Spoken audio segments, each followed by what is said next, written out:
Once again, I kindly remind you to turn on your camera so we can take a group photo for this cheers moment.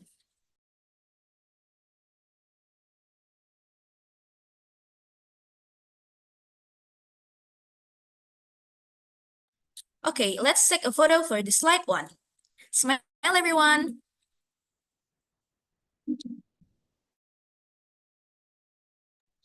Next for the slide two.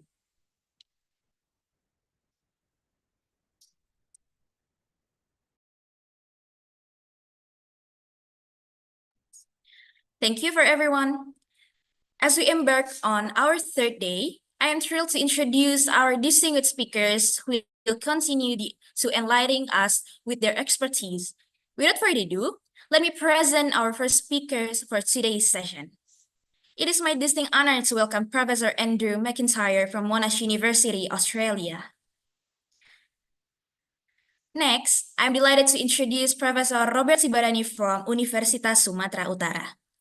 Following that, please join me in welcoming Dr. Sri Alam Sembiring, MSI, from Universitas Sumatera Utara. Last but not least, it is my pleasure to invite Dr. Mubas Simanihuruk, also from Universitas Sumatera Utara. Next, please join me in welcoming our distinguished moderator, Mr. Robert Mijumpa Kitapinem, SAB MBA, with an impressive educational and organizational background, including a bachelor's degree in business administration from Universitas Sumatera Utara, a master's degree in international MBA from Taiwan University of Science and Technology, and a PhD in international trade from Kangwon National University, South Korea. We are confident that Mr. Robert Mi will bring invaluable insight to our event today. Thank you for being here, Mr. Robert Mi, and we warmly welcome you. Yeah. It's my turn, Mbak Sinta. Yeah. Okay. Good morning, everyone. Welcome back to our third days, our second summer course held by Postgraduate Master of Public Administrations with the title Local Leadership for Sustainable Development. And then for first of all, good morning, Prof. Andrew McIntyre from Monash University. Okay, before Prof. Andrew will share what she talked today by the title Principle and Practice of Leadership Insight from Establishing Indonesia First Foreign University. And the first step, I will introduce Professor Andrew as the first step before he deliver her speech. We know Prof. Andrew McIntyre is a professor from the Monash University. Prof. Andrew is a Professor Emeritus of Monash University, Melbourne, Australia, and also fellow of the Academy of Social Science in Australia. He has international reputation as the authority on international higher education, so the Southeast Asian affair with a particular interest in Indonesia. And other more information, he has published widely Southeast Asian politics, international relations in Asia-Pacific region, and higher education. He is a founder of Australia-Indonesia Government Research Partnership, and so on. There's also some experience of Prof. Andrew. He also the Australia-Indonesia Center as the chairperson of board, and also Asia Society Australia as the member board of director, and also Australian Committee of Pacific Economic Cooperation Council as a advisory board member. Wow, this is great background of the Prof. Andrew McIntyre. Hopefully my pronunciation is correct, Prof, but forgive me because Andrew was only familiar maybe for Indonesia, but McIntyre, I hope this is correct. Okay, so now today in the first section, because we have four best speakers in day three, and the first round will be delivered by Prof. Andrew from Monash University with the title Principle and Practice of Leadership. So in the first sections, I give to Prof. Andrew. In this section, Prof, you will present your PPT, and the second round, we will move to the Q&A before we moving to the second presenter.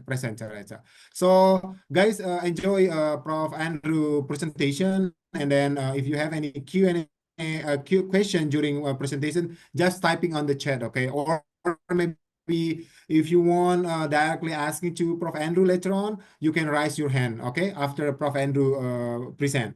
Okay, Prof. Andrew, it's your time, Prof. Okay, Pak Robert, thank you very much. Hello to everyone. For me, it's a great pleasure to be, even if only virtually, back in Medan. I was in Medan just last year, and so the chance to collaborate with this special international summer program being organized by USU is a big pleasure for me. If I understand correctly, we have participants in this course, not just from Indonesia, but also from Malaysia, Philippines, Vietnam, and maybe also South Africa. I should say that I've been in Malaysia and Vietnam and Philippines many times, visiting and working with other university colleagues, but also visiting with government people in all those countries. South Africa, not yet. For participants, I just elaborate a little bit first on Robert Mee's introduction. So my academic expertise is as a researcher on systems of government, how government and policy processes work, and I have a particular focus on Southeast Asian countries. And along with my academic research, in the last 10, 20 years, I've done quite a lot in university leadership roles as well. As Robert Mee said, we've got time for questions after my presentation, but let me say very clearly, I'm really happy if anyone wants to stop me and ask a question, yeah? If it's in the chat, I probably won't see it while I'm talking. Robert Mee, if someone puts something in the chat, can I rely on you to interrupt? But with your agreement, Robert Mee, let me just say, if anyone would like to stop me and ask a question while I'm talking, from my point of view, that's good. It makes things more interactive, yeah? So terserah, leave it up to whatever people would like, yeah? Okay, look, in a minute, I'll do some screen share. But just before that, let me start with some obvious points. Leadership's a very big subject, yeah. You could do a whole master's program in leadership. This is an intensive program. Fortunately, you've got a range of really good presenters, I can see by looking at the list. I'm going to try and just take a few what I regard as core principles of leadership and talk a bit about those. And then I will try to illustrate those points by drawing on my own experience in leadership and a particular case from just the last several years of establishing and then running the first foreign university in Indonesia, Monash University, Indonesia. But before I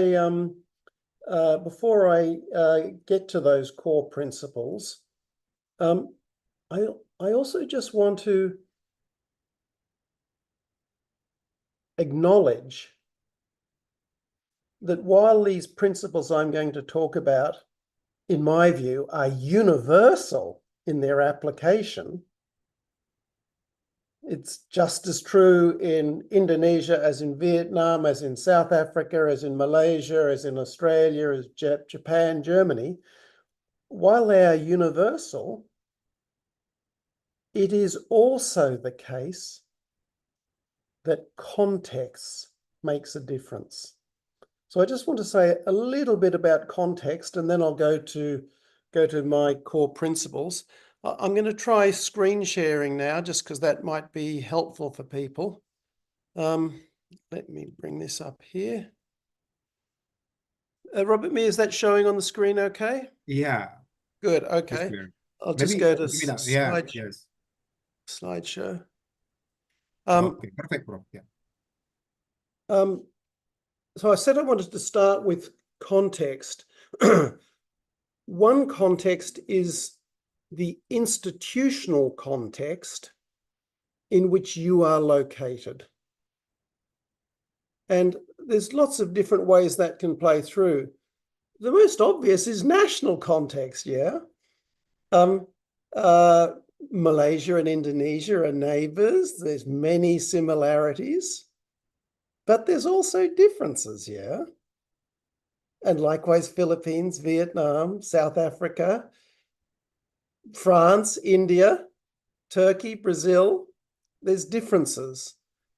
And those could be cultural differences, they could be political differences, they could be legal differences, and all of those things do have some effect.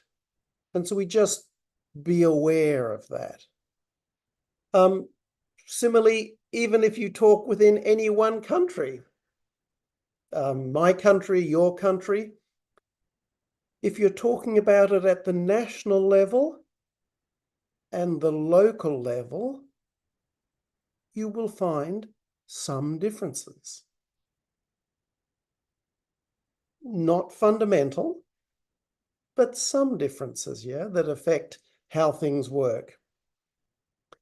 Similarly, even if you're talking just within one location, maybe just in North Sumatra, maybe just in the city of Medan, if you're in this organization or that organization, there can be some differences, yeah?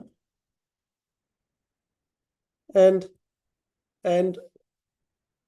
even if you're talking the same organization, even if we're just talking about USU,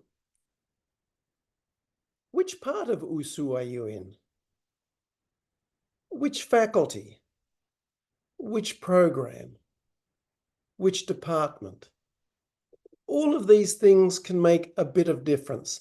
Now, I'm not going to say anything more about that, but I just note that the institutional context in which you or I are operating can make some difference. So I say that point first. Let me go to my second qualifying point. How do I move this forward? And that's the policy context, what I'm calling the policy context. Different policy areas have some different details to them. For example, are you talking about a long-term policy issue? And when we talk about, or are you talking short-term, long-term versus short-term? And when we talk about sustainable development,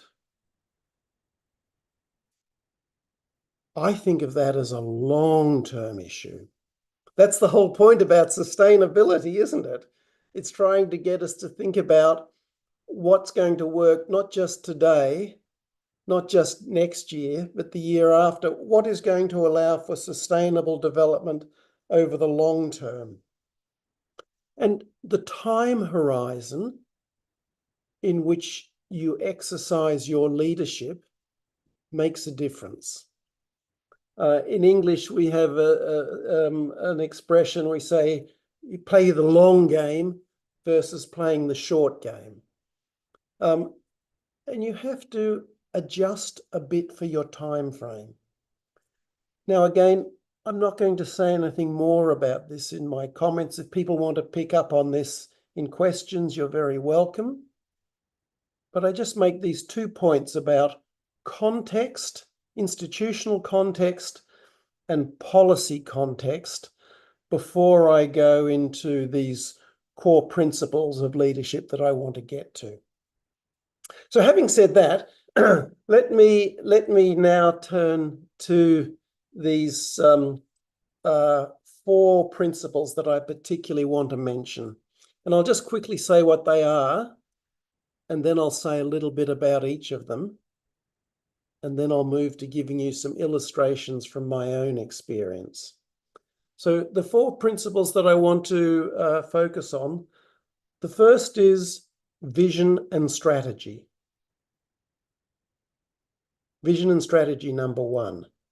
Number two, communication. Number three, delegation. And number four, monitoring and accountability. So those are the four key aspects, key principles, I'm calling them today, key dimensions of leadership that I really want to encourage you to think about. Let me start with vision and strategy. This is fundamental. This is the starting point. What is it that you're trying to achieve? What is the goal? Where are you trying to lead people? Now, you already know, you're already experienced professionals. You're doing this nice program. You know yourself from your own experience, from your leaders above you now. You will have experienced some leaders who have a clear and strong goal, clear and strong vision that they're trying to achieve. And it's really helpful when everyone understands what the vision is, understands what the goal is. Without that, it's very difficult. And the same for strategy. Strategy is basically,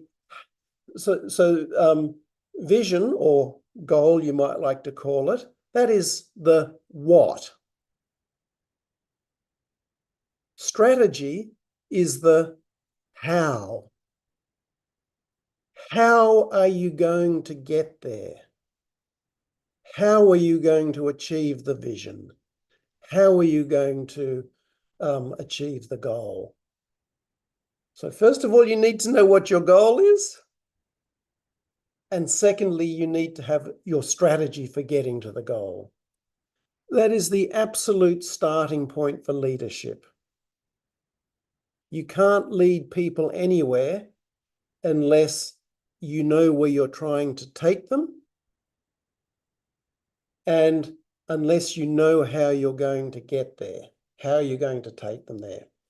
So that is the absolute starting point for leadership. Now, most of you probably know that you could spend a long time just talking about either of these things, vision or strategy. Don't have time for that now. We can come back to it in questions, but I'm going to just say up front, number one is clarity about your vision and your strategy. Let me go to my my number two, communication. Now, communication is so important.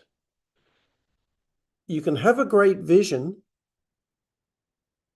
you can have a great strategy, and you can have it fail completely because of poor communication. And I'm sure all of you have experienced this directly. I don't know how far along in your careers are, but I'm sure you must have experienced someone in your own organization or in local government or in national government who has a good goal. They're trying to do a good thing, but they just fail to communicate it. They fail to sell it to people.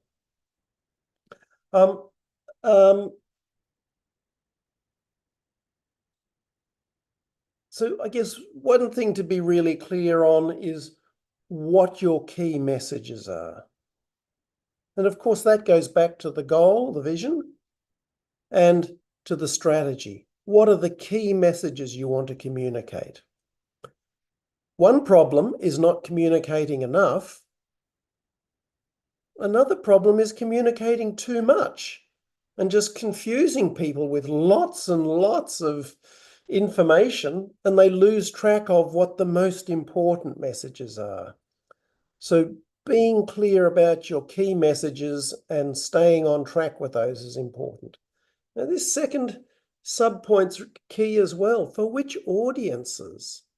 Who are you trying to talk to? And let me just say it like this.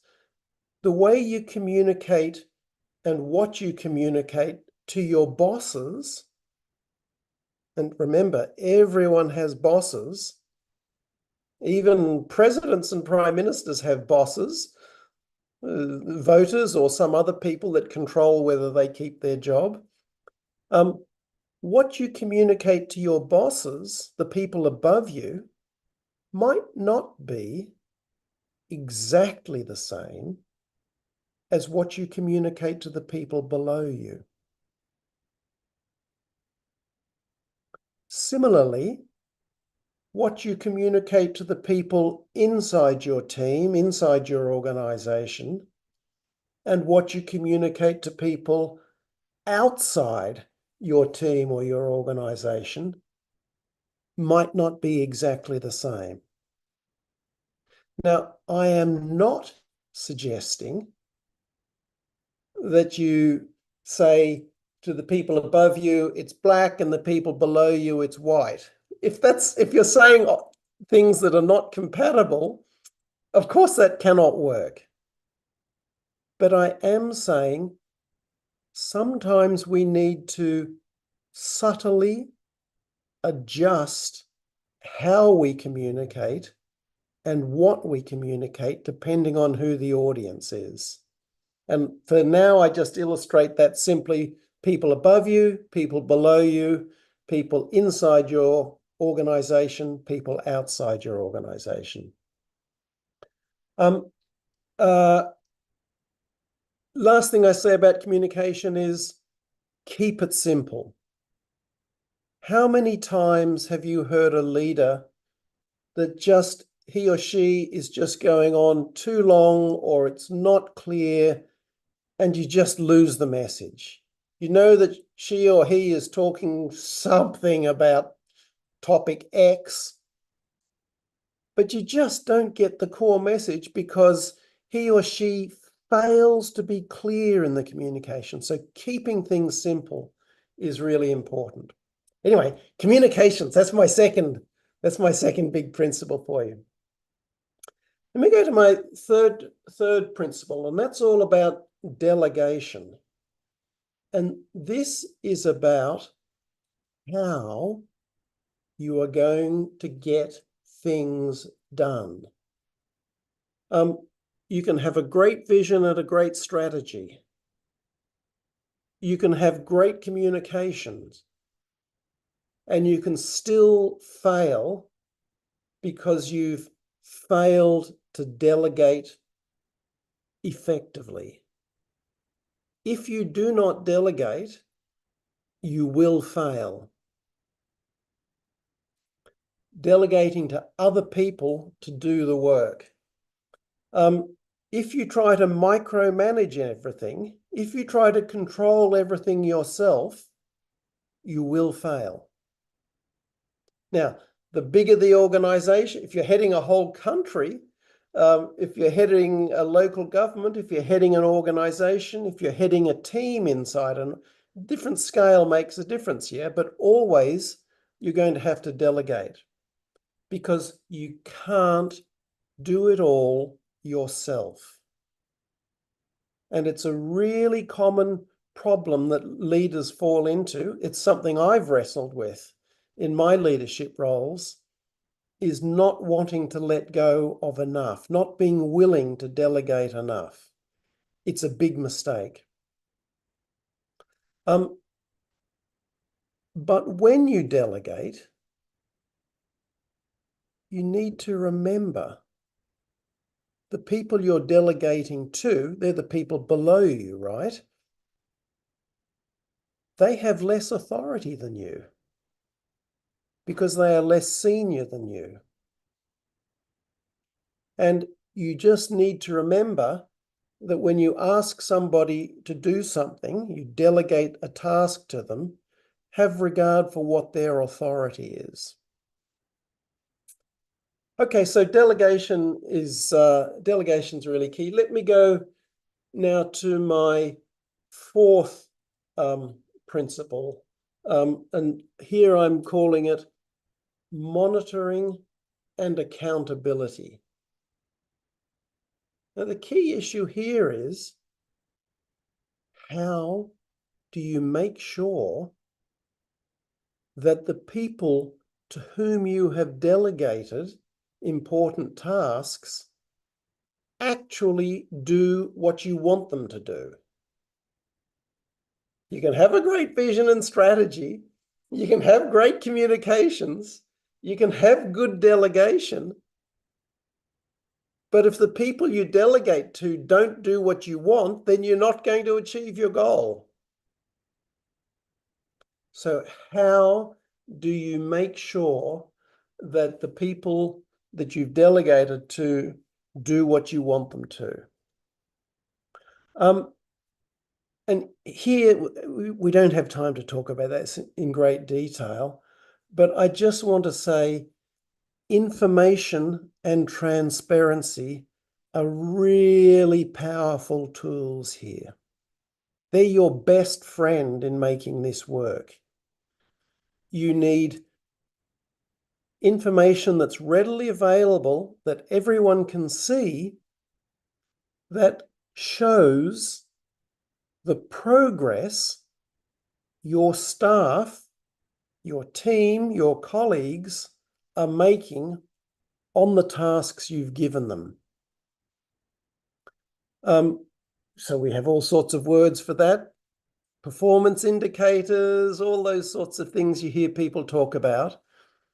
Some of those tools can be overused, but it's really helpful to have some kind of measurement that you can see and that your staff can see, that shows how they're going in making progress towards the goals you've set. So that's the monitoring side of things. Accountability is also important. Any of you who have ever been responsible for managing other people will know it's one thing to gather the information. It's one thing to do the monitoring. It's another to hold people accountable for their performance. If they're doing a great job, that's easy. You can encourage them, you can reward them. If they're doing a bad job, that's much harder. Many people, many leaders, not all leaders, but many leaders find it hard to hold people doing a bad job accountable. It's not easy. But if you don't, if you let people just continue to do a not good job, then your goal will suffer. So I just say monitoring and accountability, doing something about it, is key to effective leadership. It's one of the things, surprisingly, that many leaders are not good at. So again, I just say these four key dimensions of leadership, key principles I'm calling them. Number one, vision and strategy. Number two, communication. Number three, delegation. And number four, monitoring and accountability. One last thing I say before drawing on my own experience. I just, one word, I say it again and again and again, integrity. And it's so easy to talk about, and so difficult once you lose it. All of you will know from your own lives, not just your leadership roles, your organizational roles, all of you will know from your own lives that when you meet a person who has, let me just call it, strong integrity, and you can define that any way you like, but you know what I mean. When you meet people who have strong integrity, it makes we feel much more likely to trust them and to follow them. And when we meet people who have poor integrity, we become more suspicious, less trustworthy, more worried. And I'm just going to say this, because once you get into senior organizational roles, there's so much pressure to move quickly, so much pressure to get results, so much pressure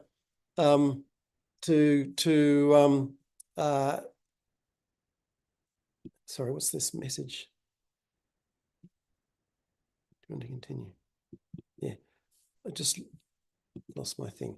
Where have I gone?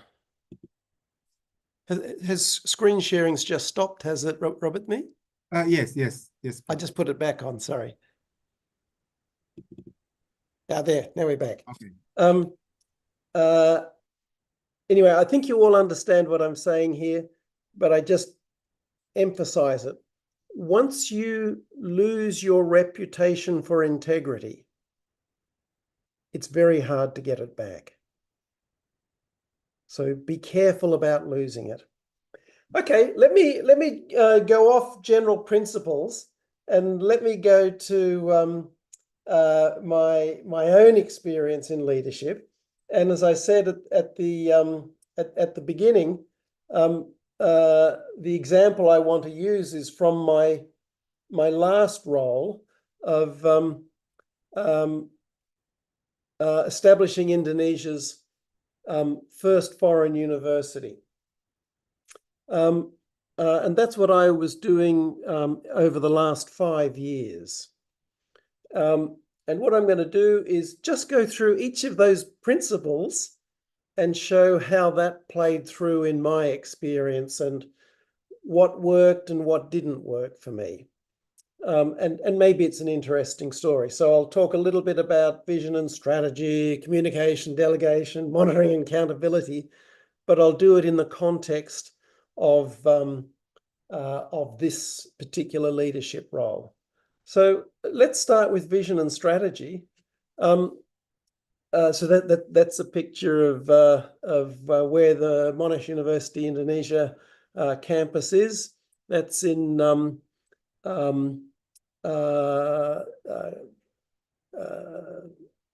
Tangerang Selatan, in Serpong, Greater Jakarta. Yeah.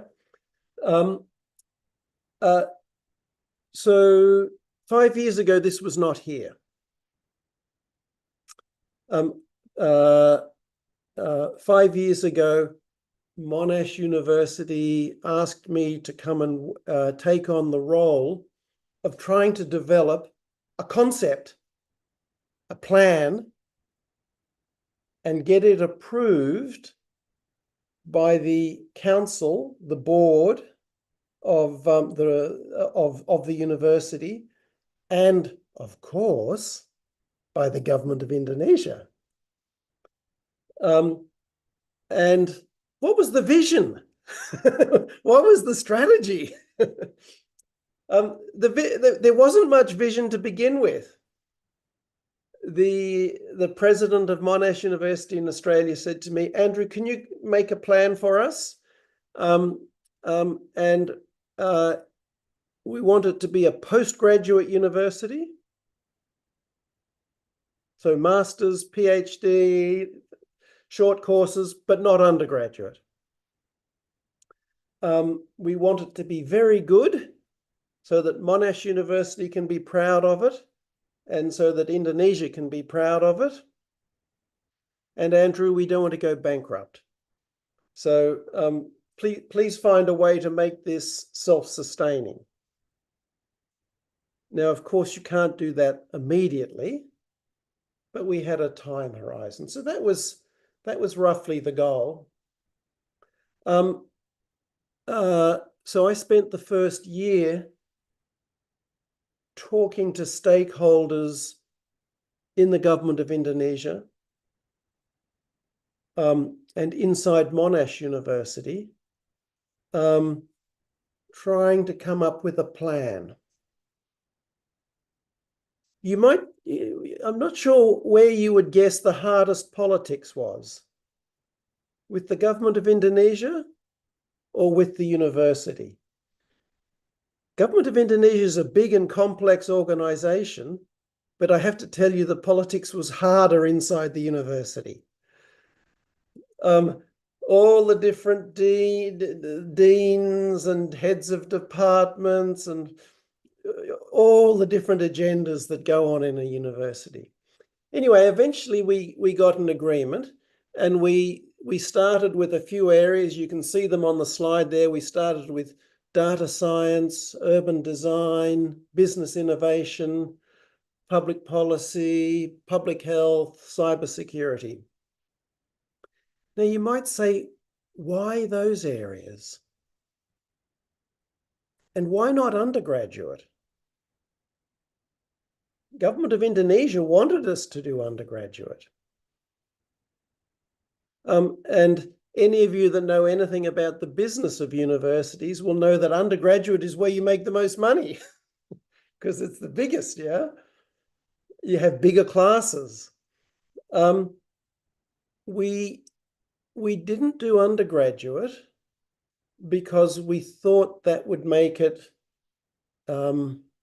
easier for us to be accepted by other Indonesian universities if we weren't competing with them in the areas where they make their main money. And we thought that postgraduate, we can bring something that's still in development in Indonesia. We can bring that, and that plays to our research strengths. And why these program areas? Well, we said, let's do things that Monash is really good at. Let's do things we know the government of Indonesia wants. And let's do things we think the market will support. And if I had a fourth variable, which I usually don't say, but it's true, which areas can I get the deans to cooperate? So that was also a reality. So that's what we went with. It took 1 year to come up with a plan. And on the 29th of January 2020, or 30th of January 2020, the Council of Monash University approved it.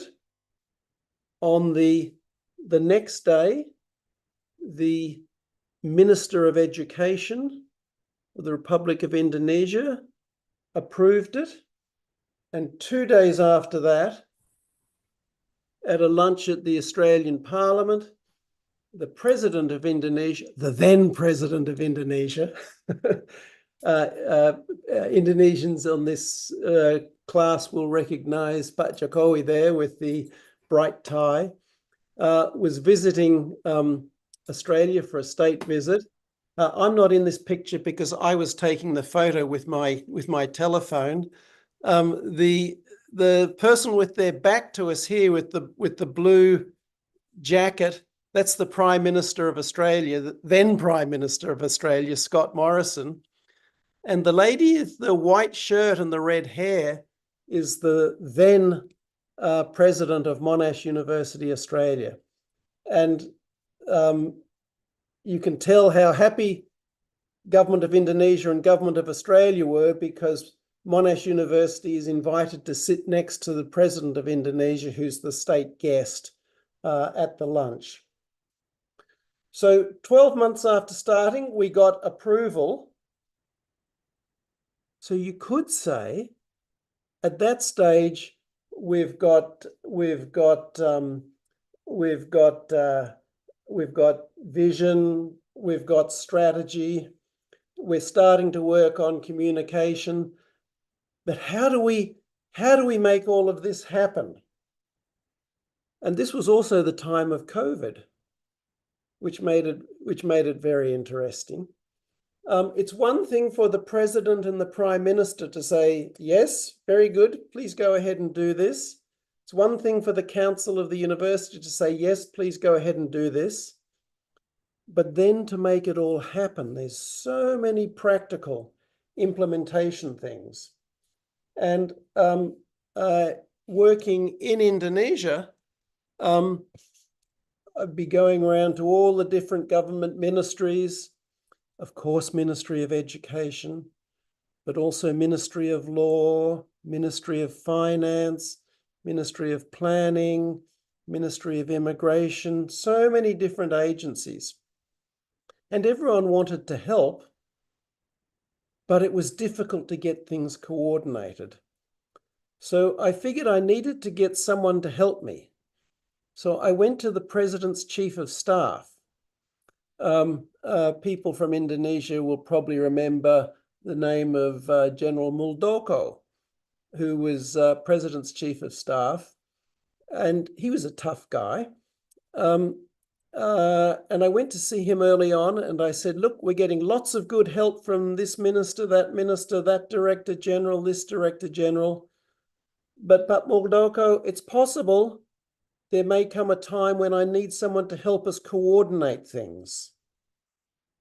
I may need someone to be godfather for us inside the Indonesian government. And would you be willing to help with this? And he said, yes, he was happy to do that. And I said, I'll only contact you if I need your help. And mostly I didn't need his help. But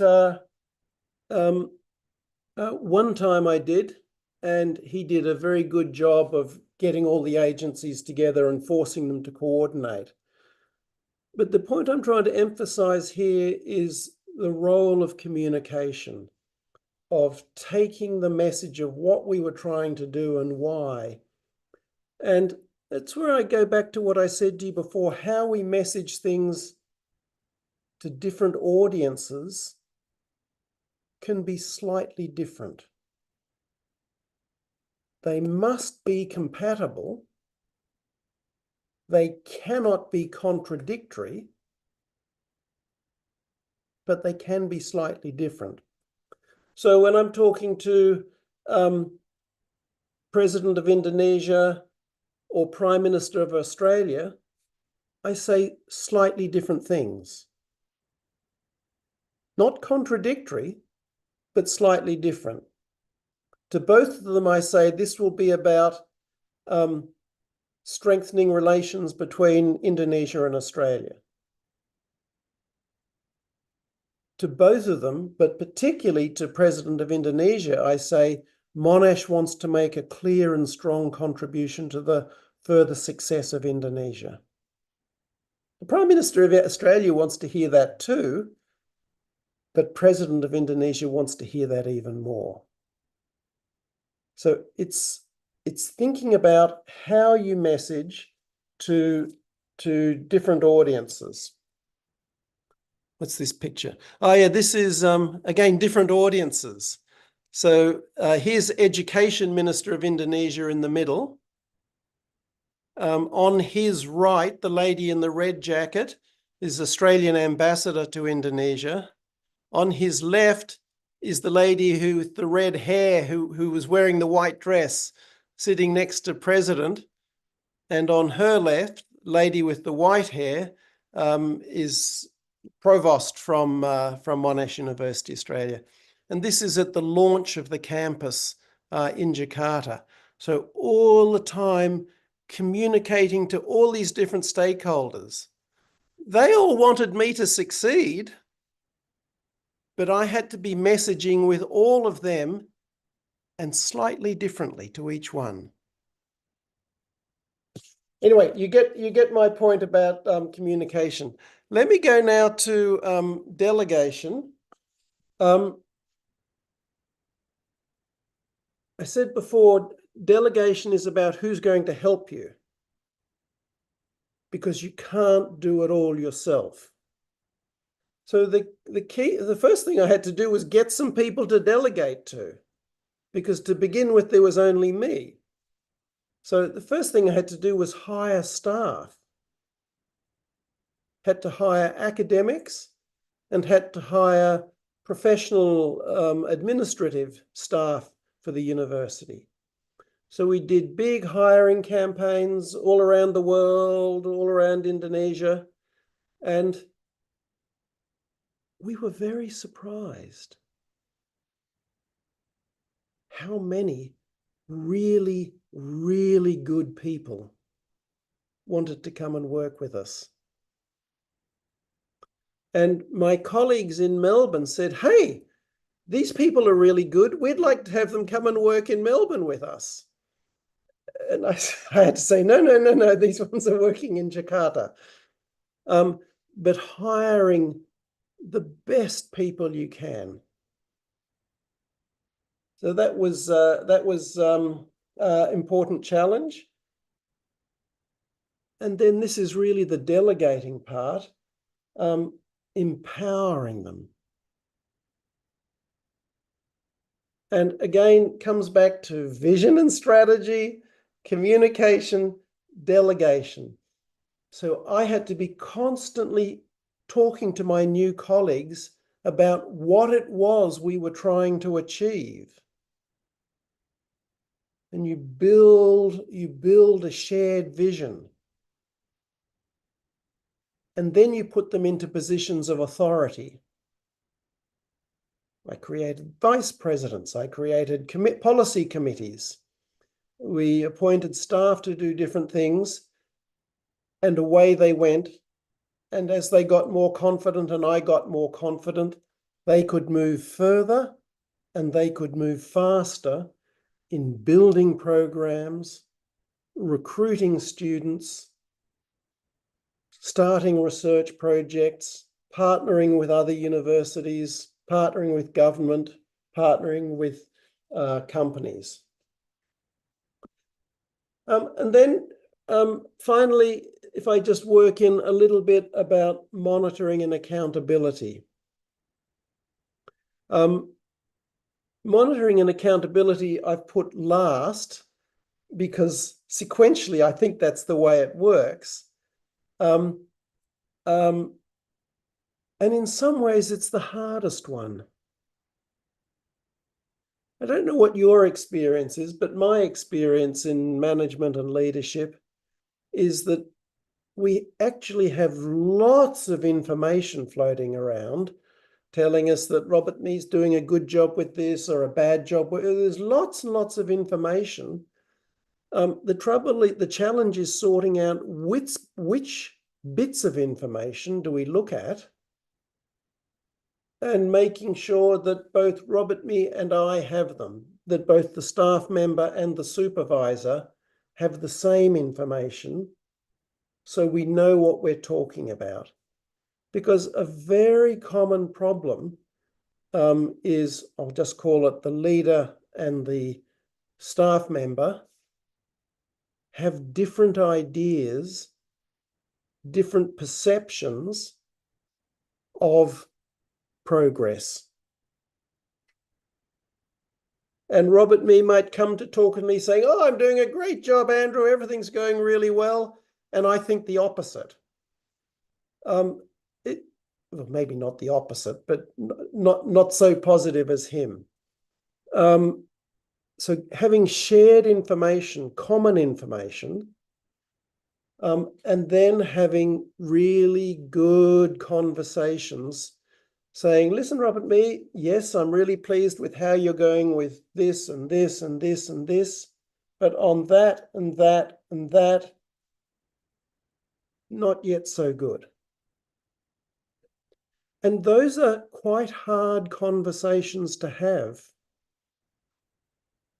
And this would be one example of an area where culture makes a difference. Different cultures have different styles for communication. And if you're working in a cross-cultural context where you've got people who are from different cultural backgrounds, you need to think about that. Often, leaders think it is kind not to be too hard, not to be too tough on their staff. That's easy to understand, but I would also say one of the least kind things a leader can do is not to be honest with the staff member and say, "Oh, Robert Mee, yes, that's good," when actually you think, "Robert Mee, that's not so good." And many leaders will not do it. I know this is something I've struggled with a lot too. Of those different principles, 4 principles I've talked about, this is one of the areas I had most difficulty with. Over time, I got better with it, but it's figuring out what's the right balance between encouraging and honest, clear, supportive criticism. I've been talking too long, Robert Mee. You're not doing your job. You're supposed to be telling me to stop, so you need to improve. Let me just finish with my my favorite word. Integrity, integrity, integrity. Yeah, And that I'm just going to say that helped me a lot. That helped me a lot. I'm going to stop sharing now. Sorry, I've been rushing through lots of things. Really happy to have questions or comments on any subject at all. Yeah. Okay, thank you, Prof, for your presentations. It's quite great for anyone in this Zoom meeting, because there's any 4 at least what Prof Andrew shared before about vision and strategy, communication, delegation, monitoring, and accountability. But I will summarize in the end of this section. But we have a question, Prof, from Prof Phil actually. Let me read. It will be interesting to hear from the group which one of Prof Andrew's 4 principles you think your manager is most effective and least effective. What area do you think you will need work on for you to be an effective leader for your team? Yeah, there's from Prof Phil. Yeah, question. Good question. Now, if I understand correctly, Robert Mee, that question is actually to the group rather than to me, yeah? Yes. Good. Let's hear from the group. That's a good one. Anyone you want to answer, guys? Yeah, before maybe Prof Andrew give his perspective later on. Anyone answer? Because we get so many participants from South Korea, Vietnam, Malaysia, Indonesia. Anyone you want to give comment? We have South Korea as well. Yes, you also have Very speaker from good. South Korea, Very Prof. good. Yeah, because Fasima just back from South Korea to visit university. Yeah. Oh, wonderful. Yeah. Okay. Anyone you want to share, guys? I have a suggestion. Make Phil say what his answer is. Oh, actually, and I was going to throw a question to you. That's actually hard. But I'm a bit like you. I'm about 4,000 years old, and I think in my 4,000 years of work experience, getting a clear vision has always been the most difficult thing. I think getting from the leader, the vision changes year to year when I think the leader is under pressure to make profit or to make changes. So it's been one of the things I find difficult is getting that clear vision. And like you, me personally, I've found monitoring and accountability was probably my weakest skill as a leader. Yeah. So if I think of myself, yeah, I would say monitoring accountability is my weakest. I would say vision, strategy, and communication. So 1 and 2 for me has been easier. 3 harder, and 4 hardest. That's for me, but some people it's the opposite, yeah.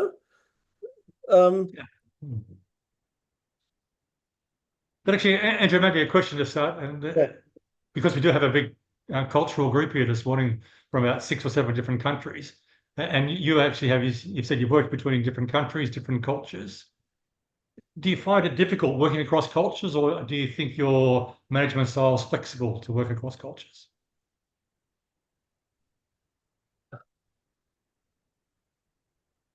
My honest answer is, personally, I don't find it difficult, but I think some people do.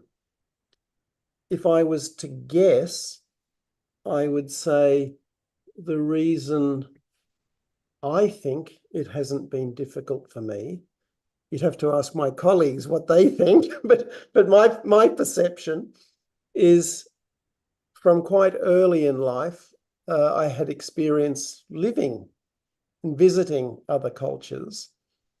If you have to learn a second language, that makes a big difference. Yeah, you understand what it is like to be using a language which is not your number 1 language. It makes a huge difference, and you understand how much information can be lost when you're using not your number 1 language, and also emotional information that can be lost, which is really, really important, yeah? Also, perhaps personality type plays into these things. But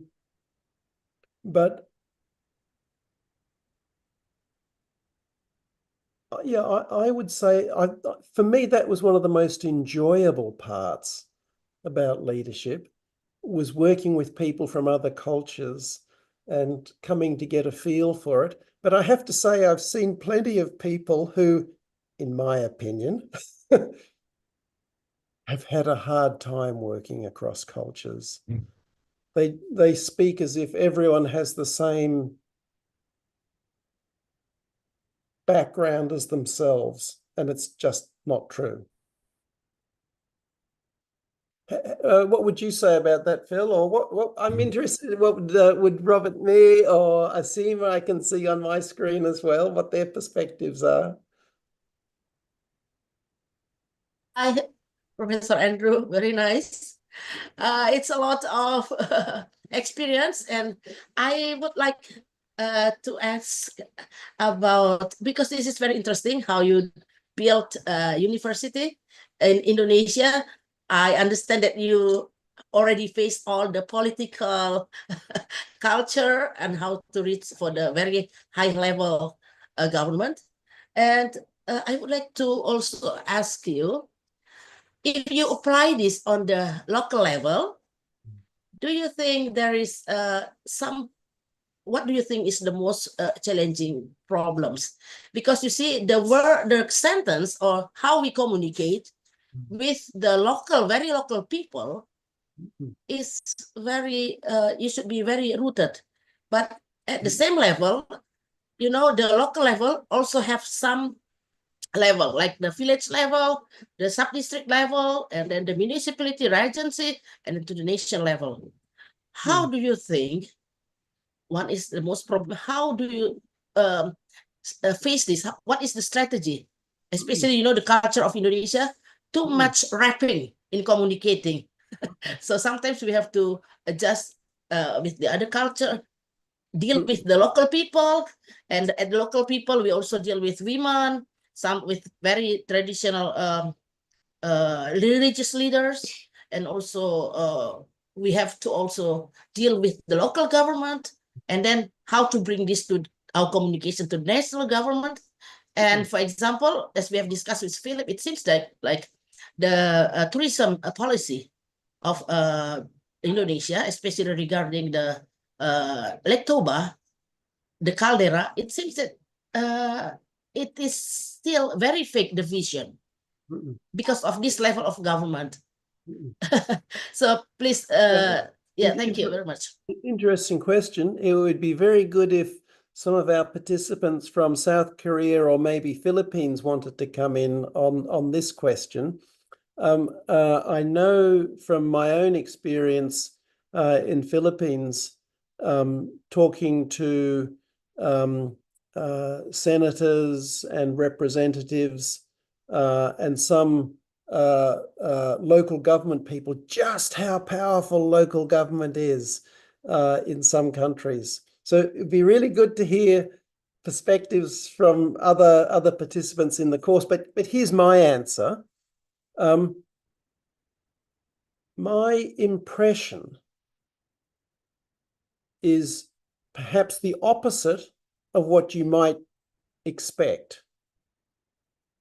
I think many people think that national level is the hardest. Big, complex, money, power, blah, blah, blah, blah, blah. And that as you come down provincial, district, local, it gets simpler. Small, everyone knows each other, same culture, same location. I think it's actually the opposite. I think national might be the easiest and local might be the hardest. Yes, correct. Here's why I think this. I just use an example of presidents, of prime ministers. I've met both, and let me just say a mayor of a local city or a local community. President, on the one hand, it's very hard to get to see president, yeah, because everyone wants to see president or prime minister. And they have such a big agenda across everything. Everything from A to Z comes under the national government, yeah? They have very little time, and if they like what you're saying, they're probably going to say yes.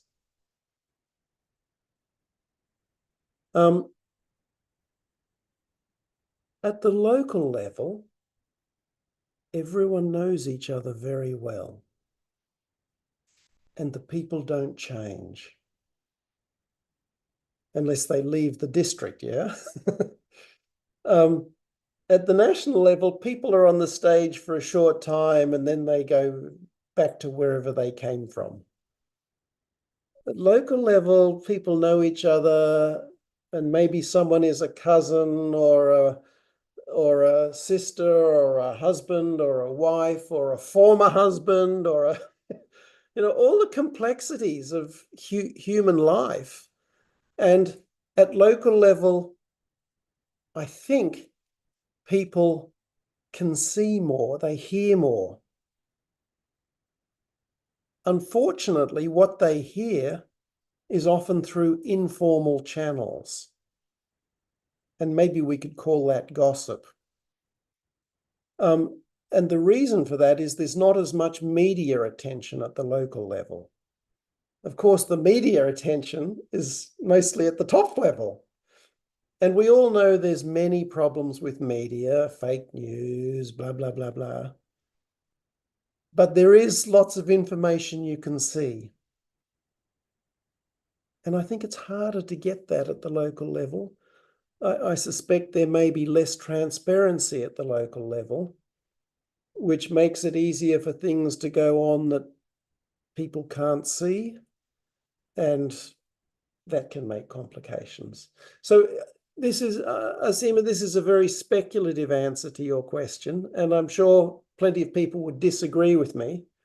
But I'm going to say I think local might be harder than national. But let me say again, if any participants come in, very interesting to hear their opinion. Yeah, I agree. Sorry, excuse me, Robert, because this is very interesting. I agree with you because at national level, it seems that the closer you are to power, the accountability seems more rigid.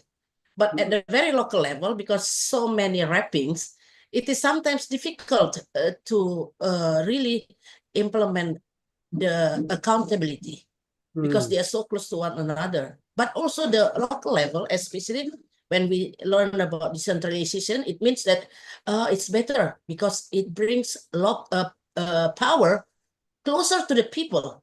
But Mm. we also forget that at the local level, there are so many local power.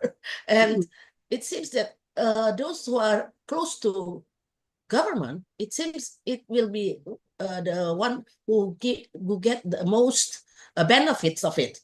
Especially, as you say, during the vision. I don't know, please give comment.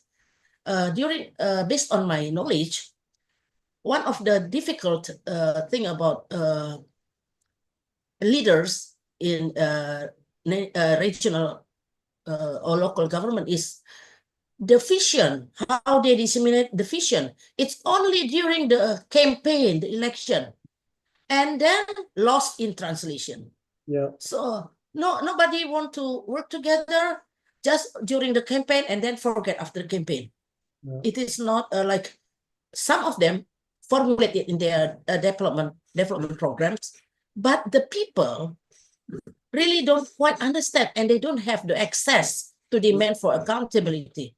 So I think this is very difficult for leadership in Indonesia. Maybe, yeah, maybe you can also, that's my opinion. I agree with you, because more distance from the national government, it means looser accountability. And sometimes, yeah, the local government also, like for the accountability, they don't have the similar data that they can use to evaluate themselves. So everybody get their own interpretation of the data. Maybe some of these participants are from civil servants. Please, you can also join this discussion because this is very important. Thank you, Andrew. Thank you, Robert. Okay, thank you, Bu Asima. Any other comment? You can directly raise your hand, or maybe you're asking on the chat because our time is also close. Okay. There's another direct message. Okay. Miss Flora Bele from the Philippines. Mabuhay Philippines participants. Okay, about the materials, guys. Gilbert committee of this summer course will be sent to you, so don't worry. If you have any other questions or maybe you want to discuss, let me know. You can directly raise your hand or maybe send message. But before other participants asking the questions, I have question, Prof. Andrew. You mentioned before the delegation in the case of the new university in Indonesia, Monash University. You mentioned one point of the delegation is empowering staff, right? Okay, my question is, what is differences based on your experience between empowering staff in Australia, Indonesia? Because we have different culture, maybe different capability amongst like Indonesia and Australia. What's the differences? So you also maybe give another knowledge to other countries participant in this Zoom. Yeah, very interesting question. Let me just give my headline answer and then I explain. Okay. Yes and no. What I mean by that is, yes, Indonesian culture and Australian culture are different. And I don't need to explain that. Everyone would understand that, yeah? However, everybody had an idea of a university. Everybody who wanted to come to work thought they had an idea of what it is to work in a university or to work in a government department. In this case, it was university, yeah? And they had an idea if they were coming for an academic job, then they'd all been studying at various universities around the world and been to conferences. So they knew quite a lot about international academic culture. And if people were coming into administrative roles, most of them had had experience in organization, sophisticated modern organizations.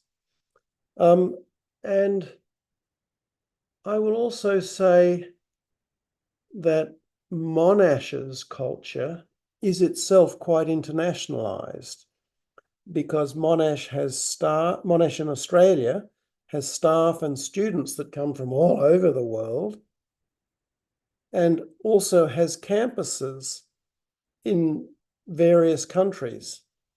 Been in Malaysia for nearly 30 years, been in China for more than 20 years, been in India for a long time, been in Italy for a long time. So already knows quite a lot about operating across cultures.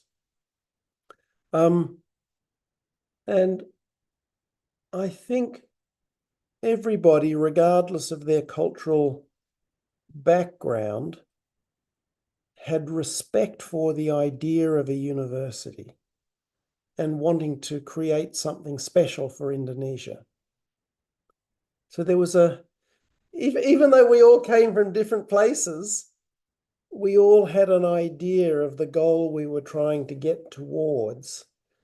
So yes, some people were quieter and some people were louder. But actual performance, culture didn't make a difference. There were people from this culture who were extremely good performers and some who were okay.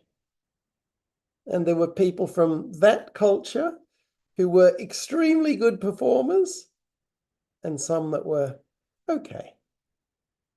So yes and no.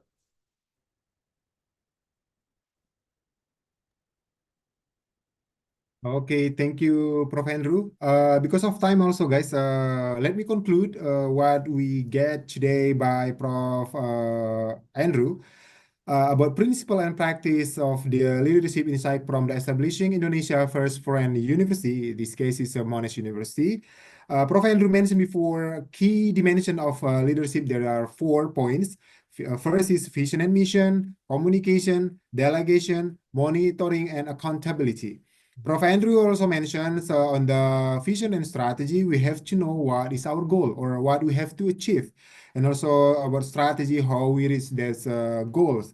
On the communication also, key message you need to know, because you have to also make it simple to make your partner discussion or maybe talk, they understand what we're talking about. Sometimes it's like a high words or maybe high diction, maybe sometimes your partners to talk, maybe they don't understand what you're talking about. So that's why you have to make it simple as long as they understand what you're talking about. And the third also about delegation, you also cannot, because you cannot do all things. So how you delegate your job, or you lower authorities.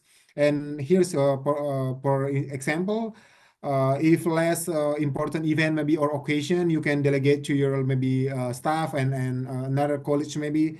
And for monitoring and accountability, what Prof. Andrew mentioned before, this was most staff among 4 dimensions. Monitoring and evaluation is very important, because everything you have to know what you decide is goes well or not, correct or not. So it's what you have to understand also about the information and also transparency is very important, guys, because must be clear and measure how people do good or bad job. And also about one most I highlight also about integrity, because as what Prof. Andrew also mentioned before about the 4 dimension of the local leadership, or about the dimension of leadership, integrity is one of most important, because when you lose your integrity, nobody will be, it's hard to give it back, and maybe other people also difficult to believe on you. So that's why keep your your integrity. And also based on the case what Prof. Andrew mentioned before in Monash in Indonesia, Monash University, how they also set their goal as the first foreign university in Indonesia. Yeah, and also I want to say congratulations to Prof. Andrew and team as Monash University as the first foreign university in Indonesia. I'm also surprised in that time. And also how Monash also established as the foreign university, but also still make money, but in same time, not conflict or with the local university. Also one of good goals in the time, and also how we communicate host like president of Indonesia, Mr. Joko Widodo, with the Prime Minister of Australia, include also presidents of Monash University, Australia, how they make a communication. Also include also Ministry of Indonesia, how they try to communicate to make everything go smooth. Include also what good things Prof. Andrew emphasized before.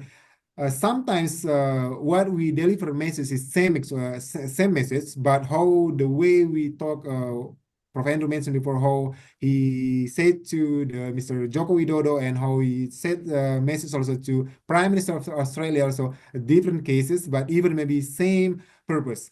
And also what we need to know in this part as the last of my conclusion of what Prof. Andrew mentioned today also, need people and empowering them and how they work to help the university with partners like government and also companies. So this is also what we need to understand also when we hiring and how they also know. I mean, in this case, like staff of the Monash University as new staff, they also need to know what they need to do. Not only what their job, but also how's the visions of the university, and then later on on behalf of the university, they need to connect with other people like government, companies, and any stakeholder. They already understand what should they do. Yeah, that's all things about the Prof. Andrew presentation today about the principle and practice leadership. Thank you guys for your participation in this 1.5 hour.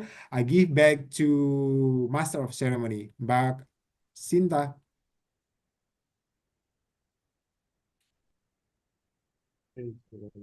Mbak Sinta, I give back to you. And then guys, before I give it to Mbak Sinta, make sure we have a 5 minutes break, and then we will moving to the second speaker, Professor Robert Sibarani, one of most also good speaker from Universitas Sumatera Utara. Don't go anywhere, okay? Mbak Sinta? Okay, thank you for Okay, I give back to you. Mr. Moderator. Esteemed participants, we now reach one of our most significant milestone, the conferment of certificates.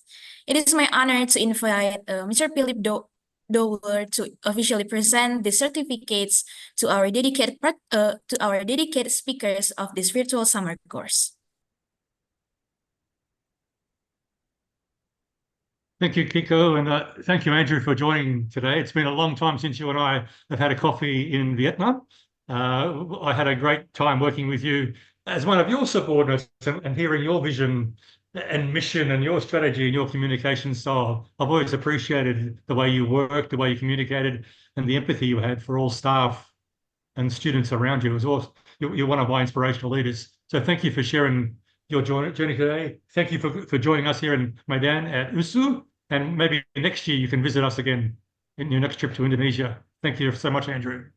Be very pleased to, and thank you for this lovely certificate. I look forward to receiving it.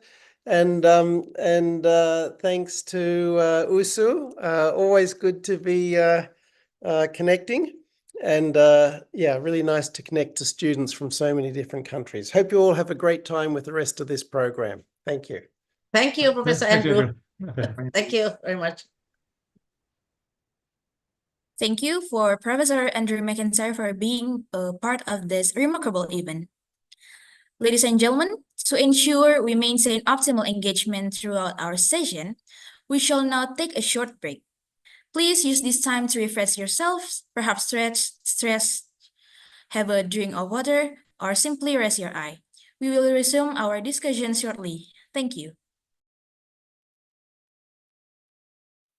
Okay, so guys, we 11:30, okay?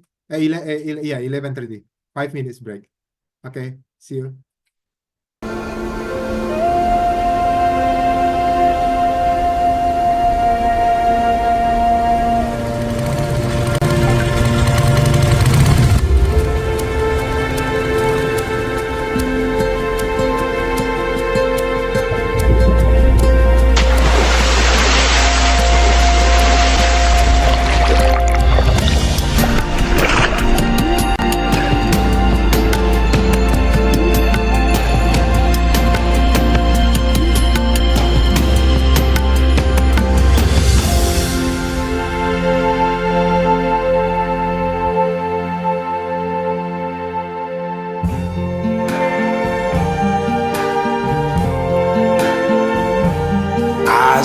trees of green, red roses too. I see them bloom for me and you, and I think to myself, what a wonderful world.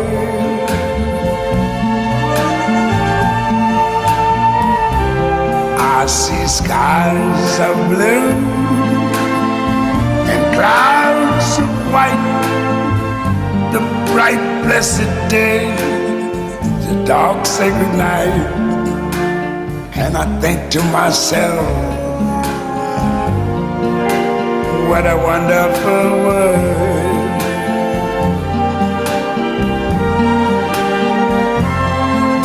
The colors of the rainbow, so pretty in the sky, are also on the faces of people going by.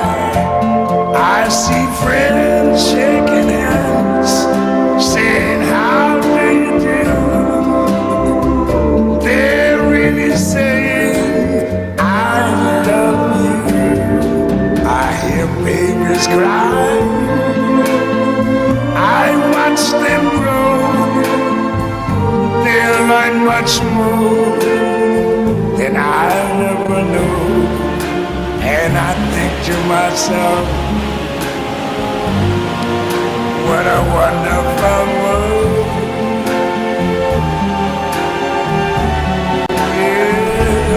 Yes, I think to myself, what a wonderful world.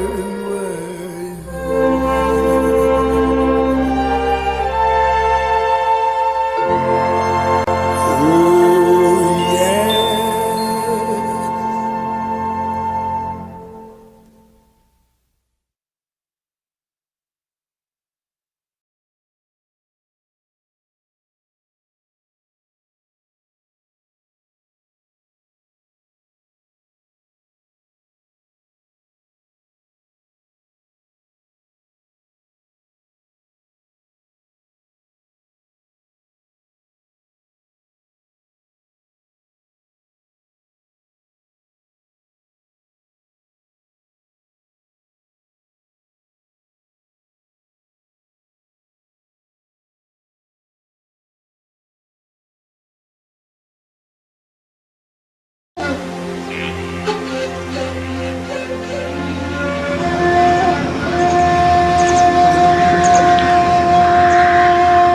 In the legendary landscape of the largest crater lake in the world thrives a glorious civilization. In North Sumatra, people live colorful lives.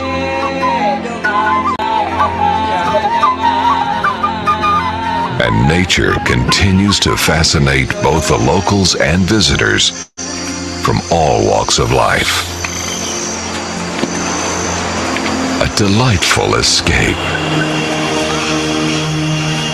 with a sense of adventure.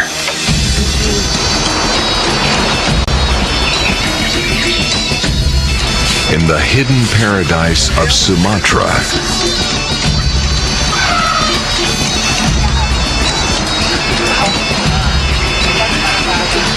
experience the awesome nature.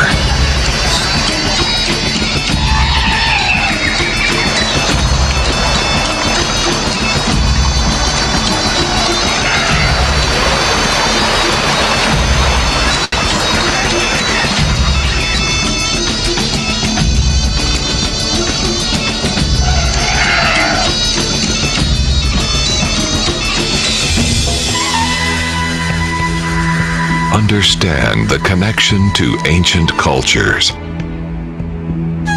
like dancing for ancestors, a colorful tradition, joyful yet also potent,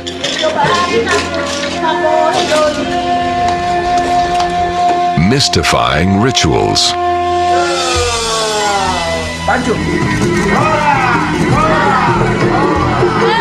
Proud people of the mountains.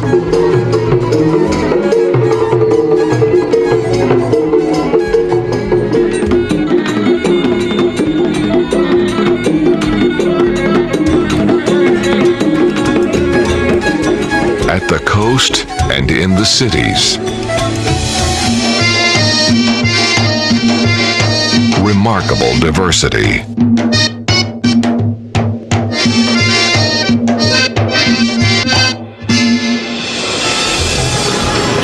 A bustling city. A multicultural Mecca. Peaceful harmony.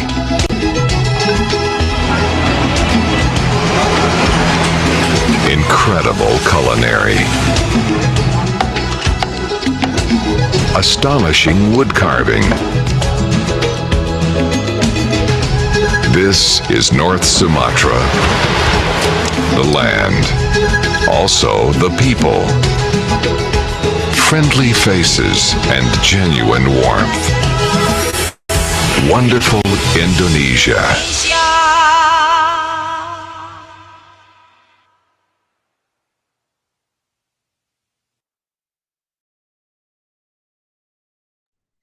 Welcome back, esteemed participants. Your enthusiastic participation and thoughtful contribution have made our discussions truly captivating. As we prepare to delve into our next session, I'm delighted to hand the proceedings over to our respect moderator, Ms. Robertmi Jumpakitapinam. Ms. Robertmi, please take the lead in guiding us through the upcoming discussions. Okay, thank you, Mbak Keiko. Sorry before I call Mbak Sinta. Okay, right. Thank you for joining us again, guys, for this second section of 4. So we still have 3 remaining great speaker from Universitas Sumatera Utara. And for the second speakers is one of the most senior professors in Universitas Sumatera Utara. I still remember when I undergraduate in Universitas Sumatera Utara, Prof. Robert Sibarani already as professor in Universitas Sumatera Utara. But this is my first time I can see him because my name is also Robert me, exactly. Okay, right. Today, our second speakers from day 3 of summer course hosted by Master of Public Administration. Today will be the second speaker will be delivered by Prof. Dr. Robert Sibarani, MS, with the title Traditional Leadership at Huta, Traditional Residence, and also Bius Tipang or Tipang Village and the rules of the tourist destination as Toba Caldera, geosite at Batrianja District, Humbang Hasundutan Regency. But before Prof. Robert deliver his material today, let me introduce Prof. Robert Sibarani briefly. He has completed his doctoral degree in UNPAD Bandung in 1994. As I mentioned before, he's one of most senior professors in Universitas Sumatera Utara, and also had I can say like great experiences from several countries. They are postdoctoral in Universitas Hamburg, Germany in 1995, and also at University of Leiden, Netherlands, 2011.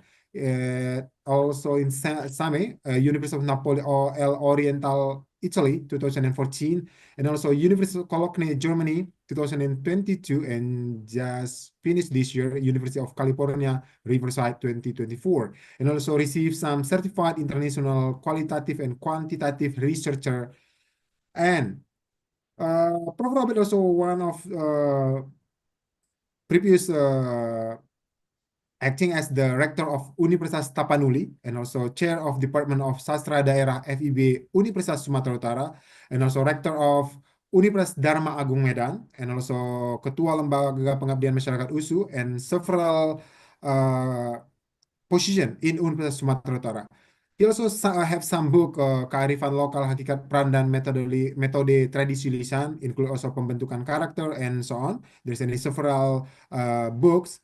And Prof. Robert also have so many publication on Scopus is around 24 documents, and also Thomson Reuters around 1 document, and also publication in indexing by Copernicus around 14 documents, and H index or S index is Scopus is 12, is quite high for social science, guys. That's why also Prof. Robert Sibarani also top 2% world scientists by Stanford ranking universities to 2022. This is one of the, I can say it's like one of most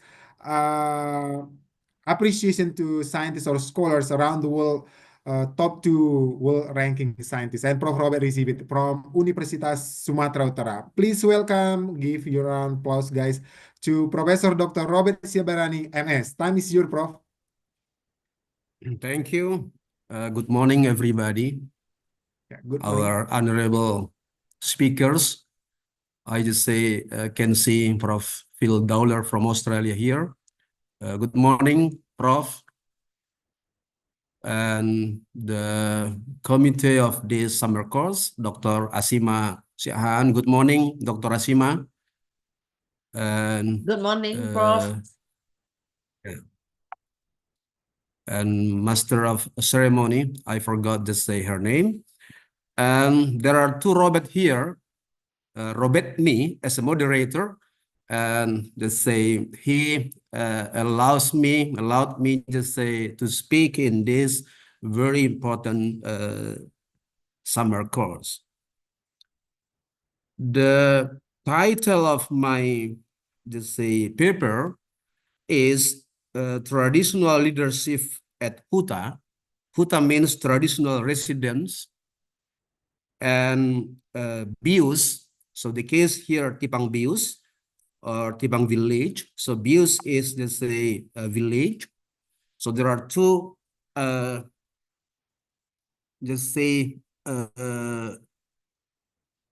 2 things that we are going to talk about: the leadership in Batak Toba or in Toba Batak. If you do not know where Tipang village is, I think you can just Google it, and you just find that it is in Bhakti Raja district or Kecamatan Bhakti Raja. So there are 2 traditional villages in Bhakti Raja district, Bakara and Tipang. But Bakara now has been 6 villages, desa. So Bhakti Raja already possesses 7 villages, but Tipang is not expanded yet like Bakara, and it is in Humbang Hasundutan Regency. Again, that it is not in the Samosir Island, but it is in the Sumatra Island at the end of Lake Toba. As a matter of fact, this is the outcome of my research with Kimura Toshiaki from Tohoku University. I think many of you knows him. He's from Tohoku University, Sendai. But this paper is not published yet. As a matter of fact, we have written this paper around 2 years, but it is updated. So even the draft of this paper is not the same as I gave yesterday, because we update the paper. And of course, I do not read all the paper. I will skip it, but I will try to read all abstract, and then I skip according to the main subtitle. The purpose of this study was to describe and discuss the traditional leadership at Huta, or traditional residence, and Bius, in this case Bius Tipang, as well as their roles for tourist destinations as Toba Caldera Geosite at Bakara District, Humbang Hasundutan Regency. I think because of the limitations of time, I do not discuss about the traditional residents and Tipang village as for tourist destinations. So I just focus on traditional leadership or traditional, just say, leaders at Huta and also just say village. This study employed an interactive model of qualitative design with phenomenological paradigm. So of course, it is not just a quantitative design, and it is not just a positivism's paradigm. Anthropolinguistics and local philosophy are the research approaches of this study. As you know that I am an anthropolinguist, and I just say teach also just say local philosophy. Even I have written one book titled Local just say philosophy. The study's findings regarding traditional leadership at Tifang village is that leadership is traditionally conducted at very huta, or the traditional residence, at the lowest level, and the leader is called Raja Huta. We say Raja Huta. Raja means as a leader, even though literally it can mean just a king, but we say just a traditional residence leader. Traditional leadership is also conducted at the level of bius or village, and this research was conducted in Tifang village. There are 28 present hutas or traditional residences at Tifang village, 28, which is situated near the edge of Lake Toba. There are the traditional leaders at Tifang village as the representations of traditional leaders of Batak Toba at the level of village. Whether there have been leaders appointed by the rules of the present government, although there have been leaders appointed by the rules of the government today, traditional leaders still go mainly to deal with the social or societal and cultural issues. However, it must be acknowledged that their positions and roles have been diminishing over time. As traditional leaders who are at the village level, they can be used as tourist agents at village and village level. Traditional leadership structures, as seen in the study, have the potential to build villages and villages of Tipang as tourist destinations. I just say skip to a theoretical concept. If I'm not mistaken, it is on page, I don't know. Yeah, traditional just say concept. First of all, traditional leadership. What I mean traditional leadership is a leadership approach that is based on societal norms, cultural practices, and long-standing customs. This form of leadership is frequently transmitted through generations. I don't know, just say what we mean one generations, but in just say Toba Batak, as a matter of fact, one generation is around 25 to say years, and is intricately connected to the traditions, cultural values, local societal norms of a specific community or organizations. So traditional leadership is a representation of early forms of governance, traditional governments, rooted in cultural preservations and societal organizations. So this is what I mean by traditional leadership. Next, we are talking about traditional leaders. I mean, the leaders or the persons who are responsible for the governance of the huta and village. Traditional leaders are individuals who possess positions of authority and influence within a community, frequently as a result of historical, traditional, customary, cultural, and hereditary obligations. So historical, traditionals, customary, cultural, and hereditary, the same means very important for the traditional leadership. The customs, histories, traditions, and values of their people are typically upheld and maintained by these leaders. They are frequently perceived as the guardians of cultural heritage and may function as spiritual guides, elders, and chiefs. So it is traditional, historical, customary, cultural, or hereditary, just say, competence, which are very important for traditional leaders, not just say education. But for the, just say, Kepala Desa or the head of the village now, it is just say, this is very important is the education. It must just say pass the senior high school, for example. I don't know, this is the next time, maybe will be just a scholar. And then traditional residence.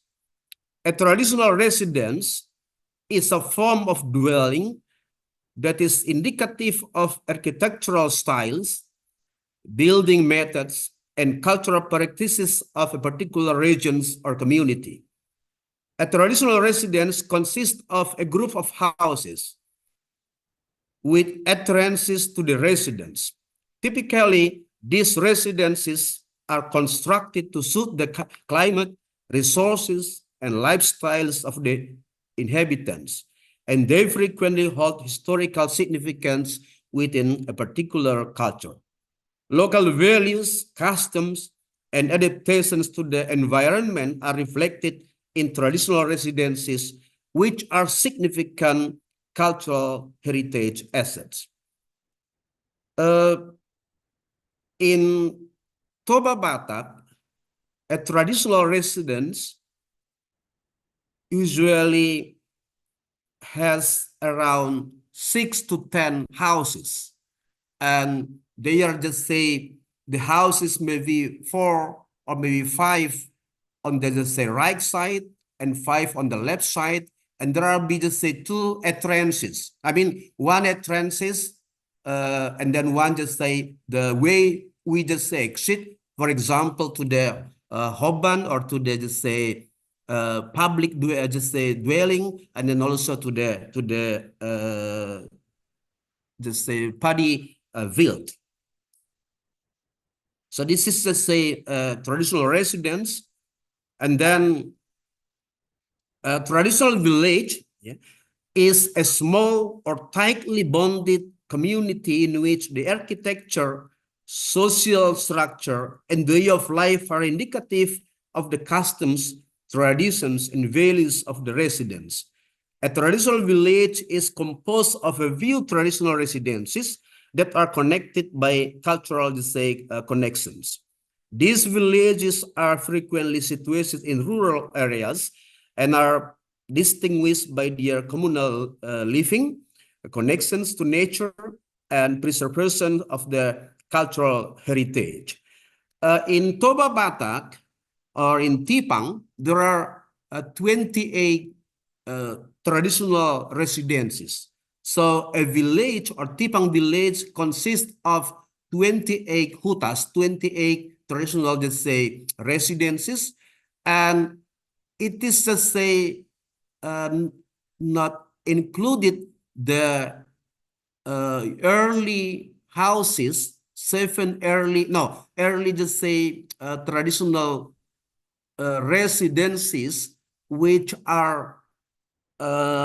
were inhabited by 7 margas or 7 just say clan in Tipang.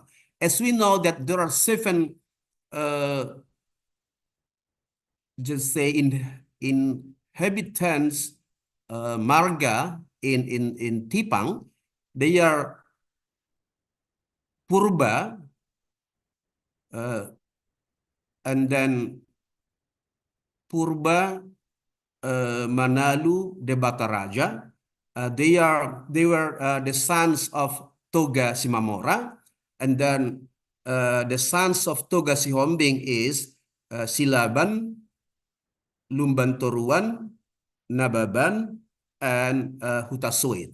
So there are 7 native inhabitants of Tifang village. They are called, as a matter of fact, Sipuk Kahuta. It means that they are the openers of villages in, let's say, Tipang. And then they have 7 traditional residences, but they are not just say inhabited anymore. So if we just say count 28 plus, let's say 7, it is about, just say, 34 hutas or traditional residences in Tipang.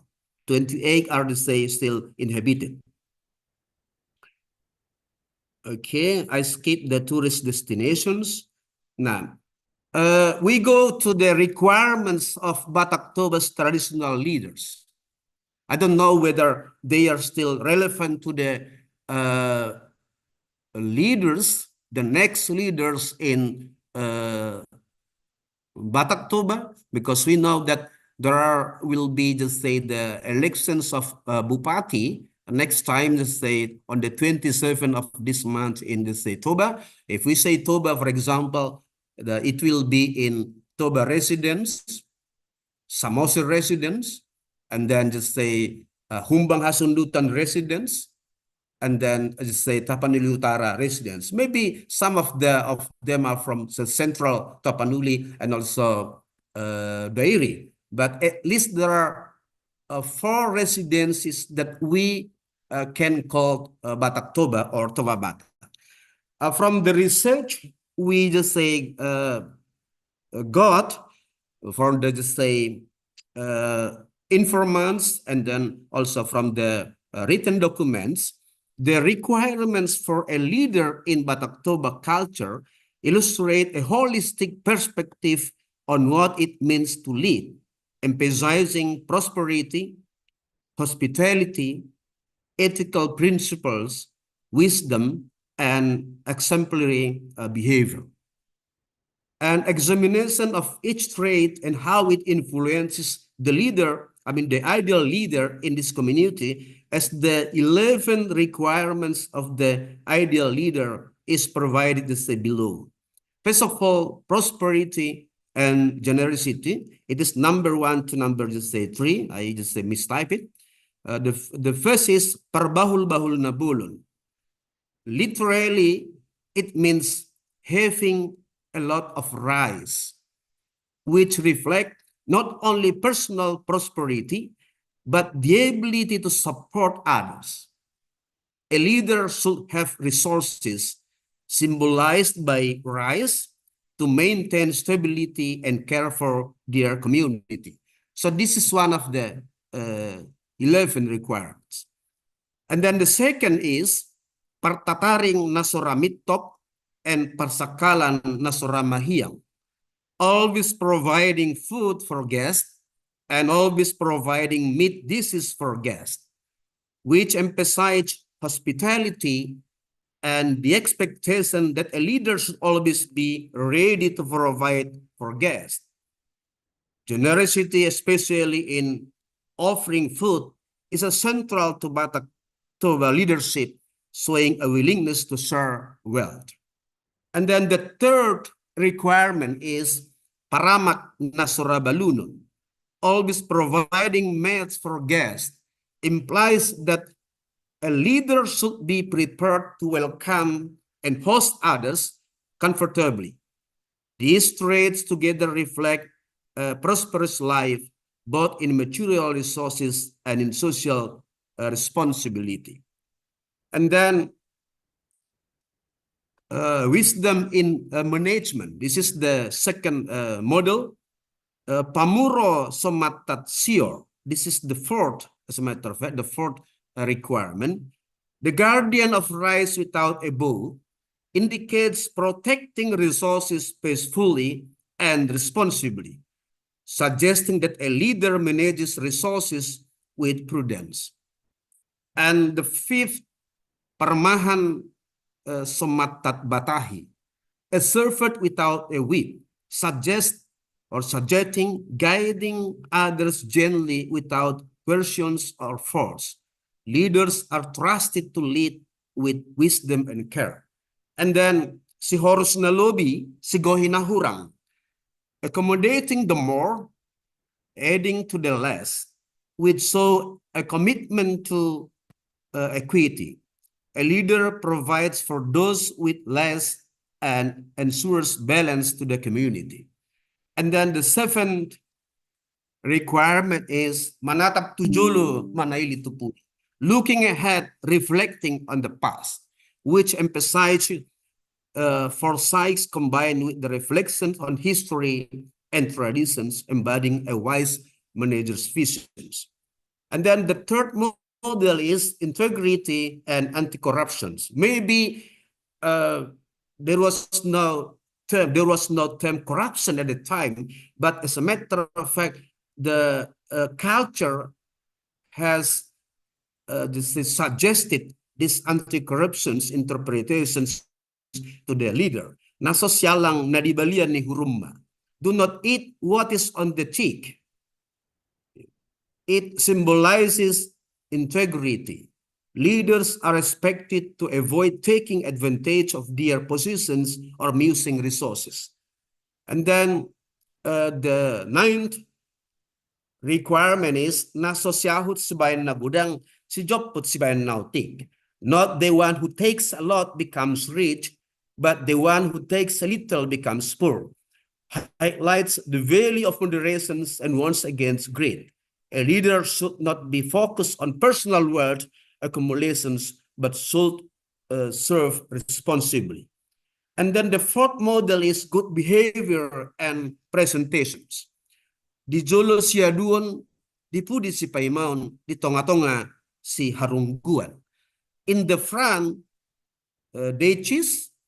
In the back, they wait. In the middle, they surround. It applies a leader who is fully engaged, commanding respect from every direction, showing the presence and charisma are integral to leadership. And then the last requirement is marparange si hutonon, makatay si tangihonon, marpahea si turuon. Just say, behave as a role model, speak as if you are being listened to by people, and dress as if you are being imitated by generations, young generations. It underscores that a leader should exemplify moral character and design appearance, inspiring others through example. The Toba Batak concept, or the Batak Toba concept of leadership, blends economic stability, wisdom, integrity, and exemplary behavior. A leader must possess 11 sociocultural requirements, which can be classified into 4 models of leadership. As I said just now, he or she lives prosperously and generously, share with others. He or she manages resources and people wisely with compassion and balance. And he or she practices integrity, avoiding corruption and greed.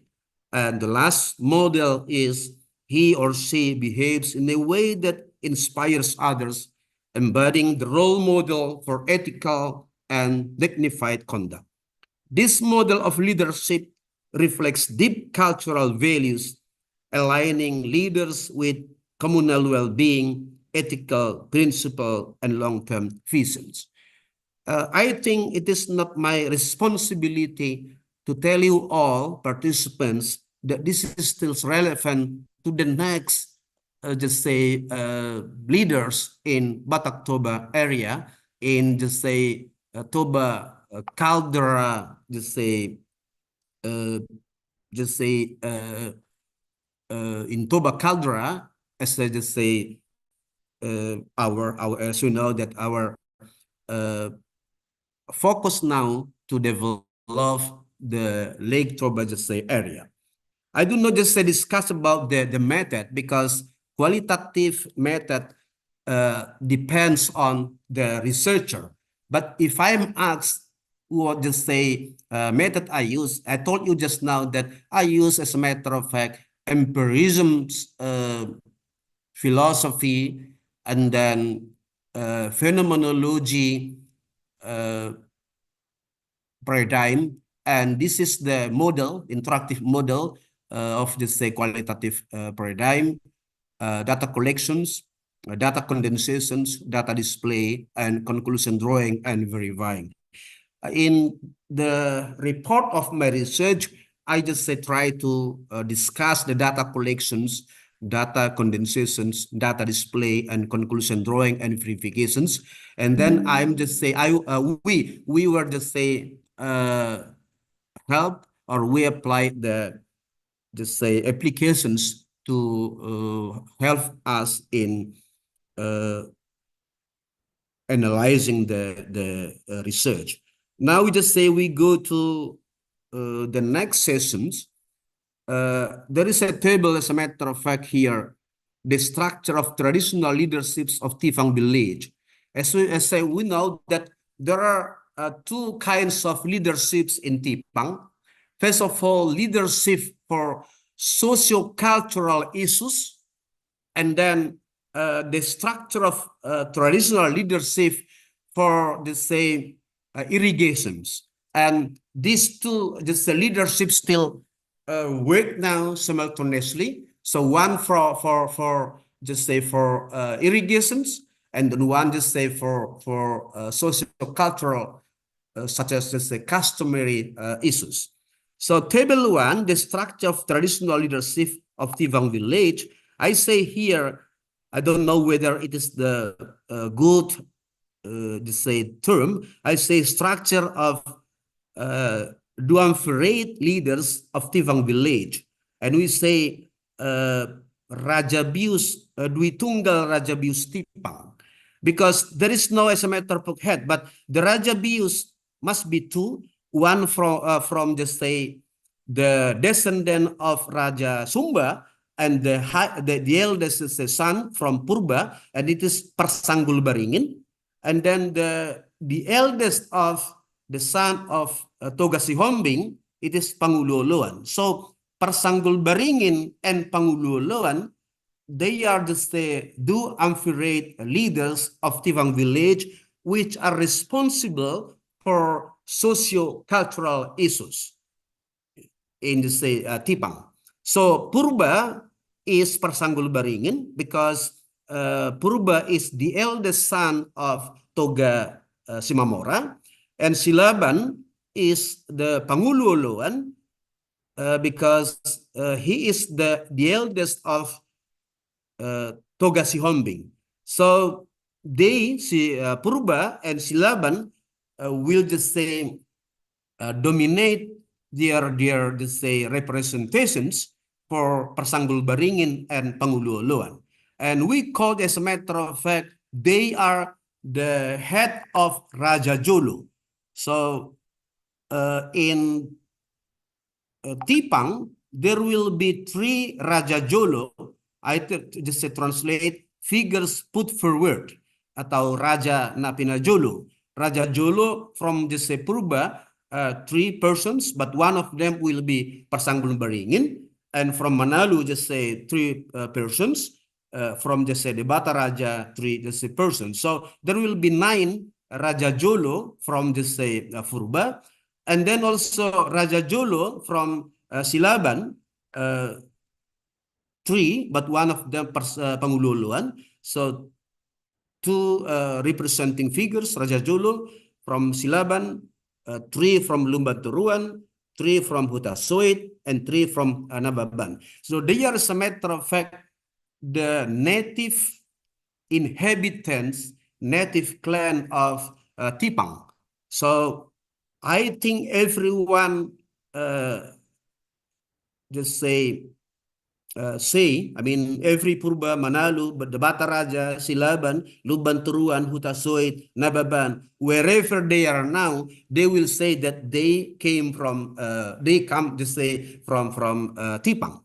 But there are two parties also which can be just say acknowledged, which have been acknowledged as just say parties or clans who are inhabitant of Tipang. They are Hula Hula Pasaribu. There are also three presenting figures from there, and then Boru, just say if I'm not mistaken, Boru is to say Stumorang, but let me check this, check it later. But to say I forgot to write here, just say Boru. So these are 27 persons in the structure of Bius Tipang, or there are 20 persons in the structure of Bius Tipang leadership. Two are leaders. They are Persanggul Baringin and Raja Uluan. On 25 are maybe representing figures, or we say just say the figures put forward who are responsible for Tifang village, especially for socio-cultural issues. And then on page the next, just the table 2, this is structure of Sihali Aik or irrigators of Tifang village. As you know that most of, just say, people in Tipang, they just say are farmers. They are just say paddy farmers who are just say who need to say irrigations very much. So this is also structure of do and varied leaders of Sihaliaik, irrigators at Bius Tipang or Tipang village, and just say two are inviters. We say Parhara, inviters. So they are not just say Persanggul Baringin and Raja Uluan, but they call just inviters, and they are responsible for the just say Raja Jolo or representative figures or the figures put forward.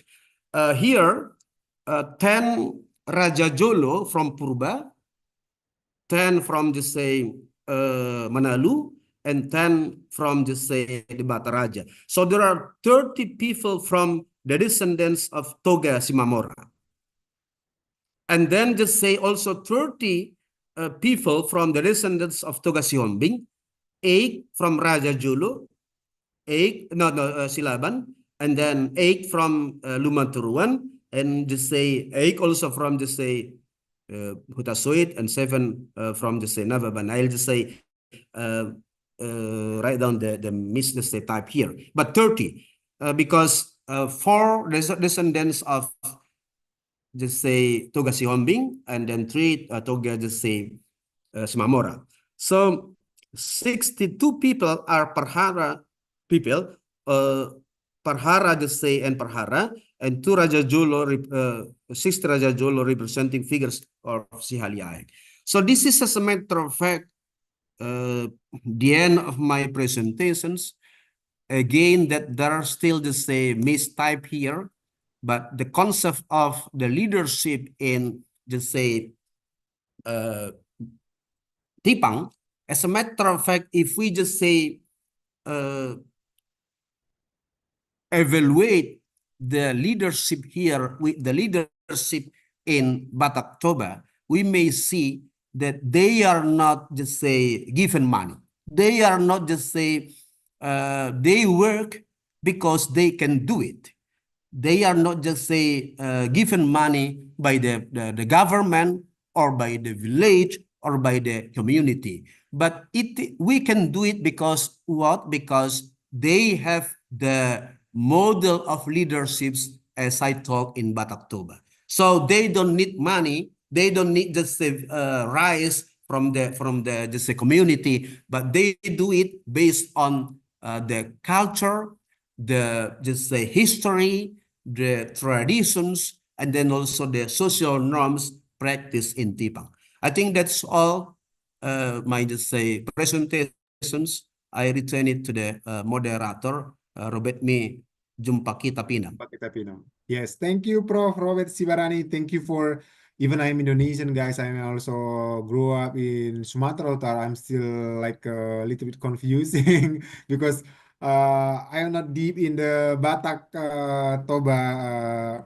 Yeah, so hopefully you Toba. understand. If there is any question or maybe any you want to discuss, you can asking to Prof. Robert. You can raise your hand or maybe give a comment or maybe question by chat. Okay, right. Prof, there is any one question on room chat? Okay, even two. Let me start chat, with yeah. Jahara. Okay.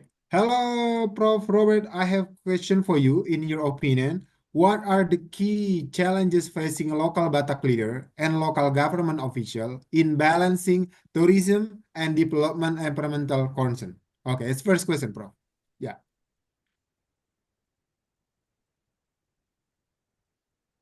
Would you please But, say read again? okay. Would you please read again the questions? Yeah, sure. Let me repeat Jahara question. What are the key challenges facing local Batak leaders and local government officials in balancing tourism development and environmental concern?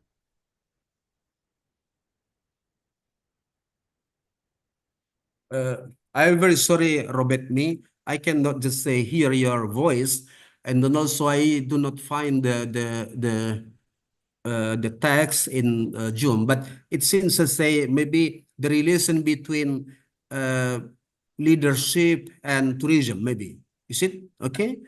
Tourism and environmental concern, Prof. Yeah. Balancing tourism Okay. development and environmental concern. Yeah. Good. As I just say, thought just now that they, as a matter of fact, apply the socio-cultural habits or socio-cultural, just say, practices in, just say, tourisms. It means that the leaders of the Huta or traditional residents and the leaders of the village, it means 25, 28 is the village. 28 is the residences. So, and also the structure of Sihaliaek and also the structure of Persanggul Baringin or Rajabius, Persanggul Baringin and Panguloloan, they are the same. They concern very much on the say environment. For example, they try to make the ritual of irrigations every October every year, which we call the say Mangalang Idahasiporhis. Even as a matter of fact, when they are going to for example, to the irrigations, to repair the irrigation, they even are not allowed to eat the say meat, and also just say just say, for example, they think that meat is, as a matter of fact, not good for the just say environment.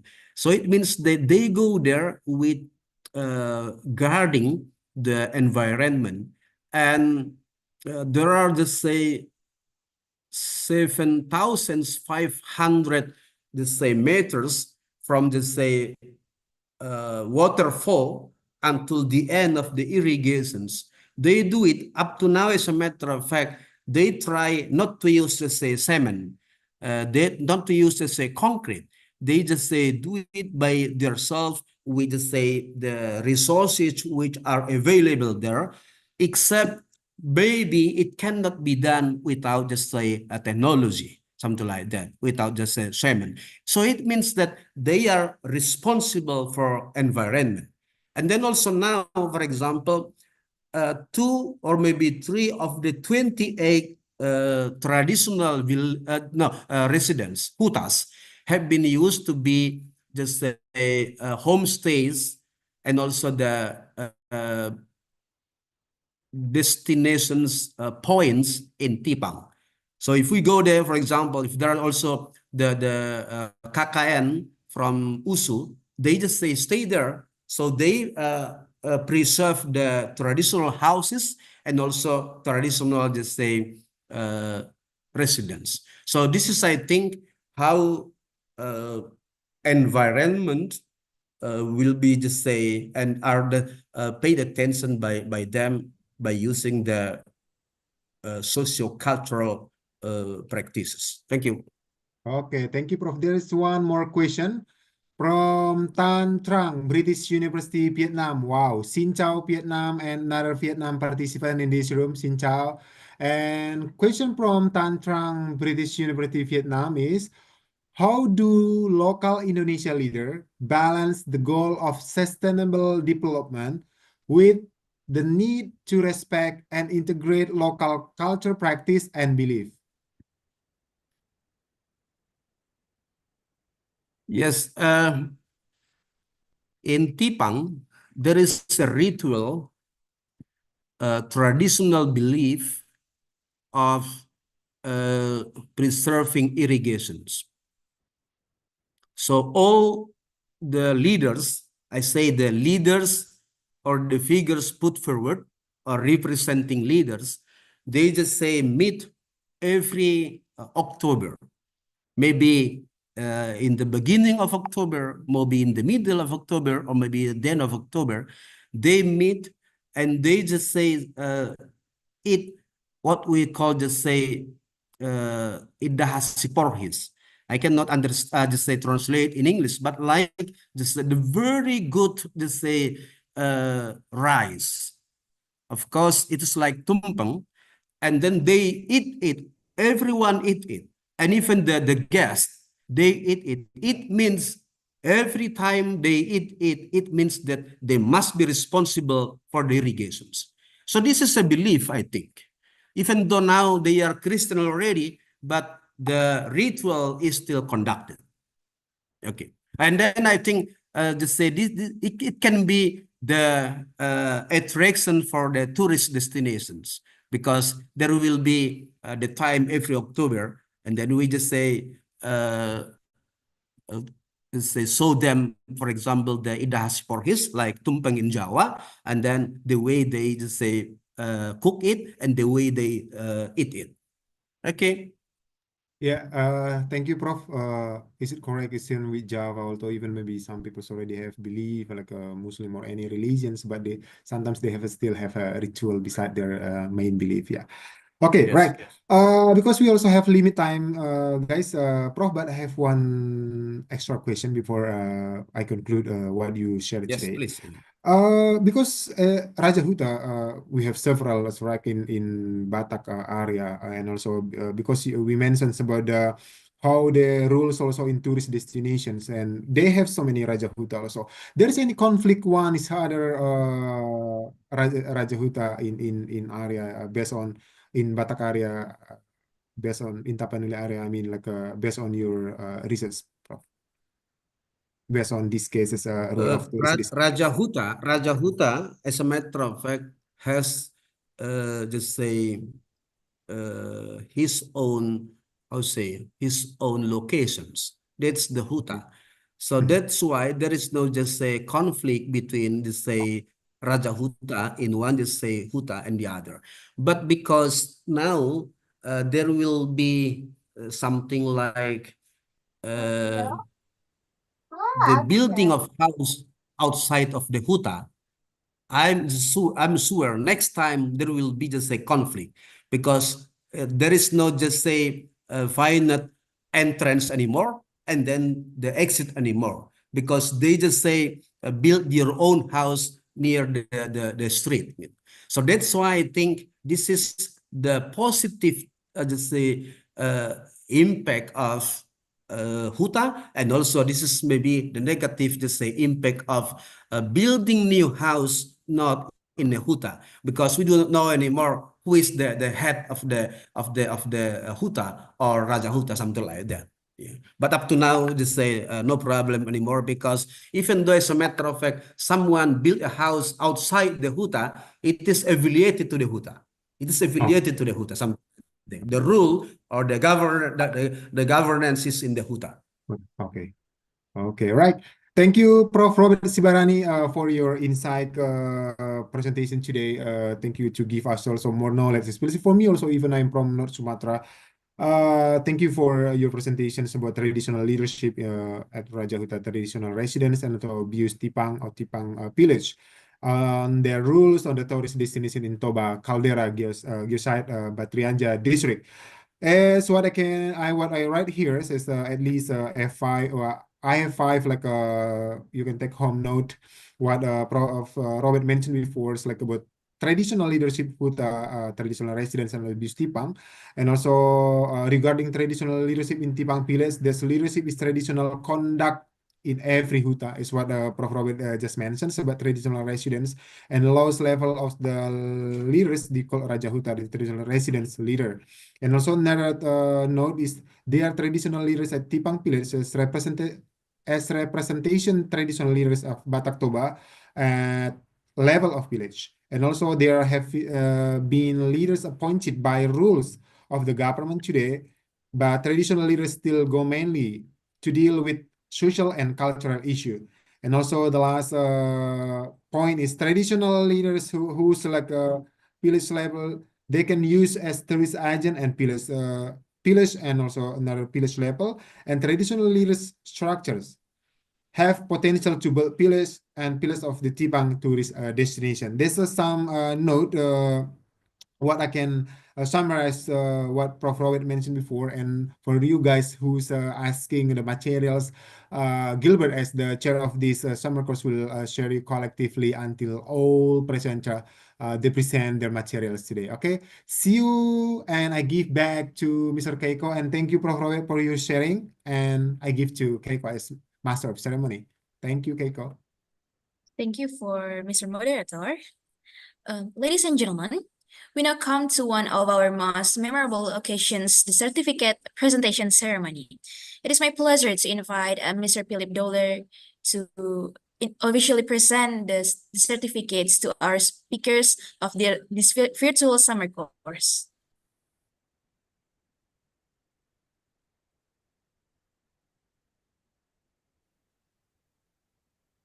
And Professor Robert, thank you so much today for the presentation. It's actually fantastic information and sharing.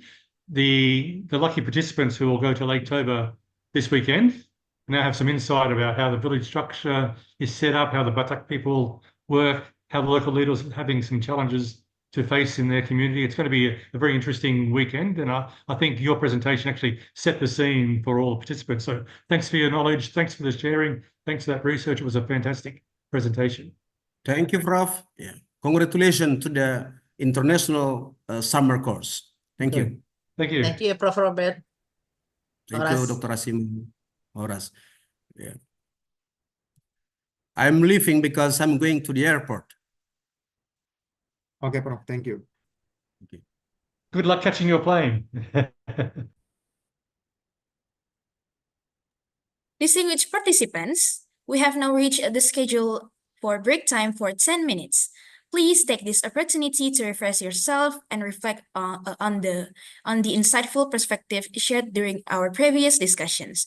Your active engagement has been truly remarkable, and we look forward to continuing our enriching dialogue after the break. Remember to return promptly as we have more fascinating topics and engaging discussions awaiting us. Thank you for your attention, and we'll see you all shortly.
Ramoti totong hutaki Tano batak bonani pasogiti Horas, horas tano batak Horas ng pangisinain Horas, horas tano batak Horas manang pajalangin Rap makita marsito gutaguan Dapat turebona ni pasogiti Kapadao som elate alate Iro tonari puta si Raja Bataki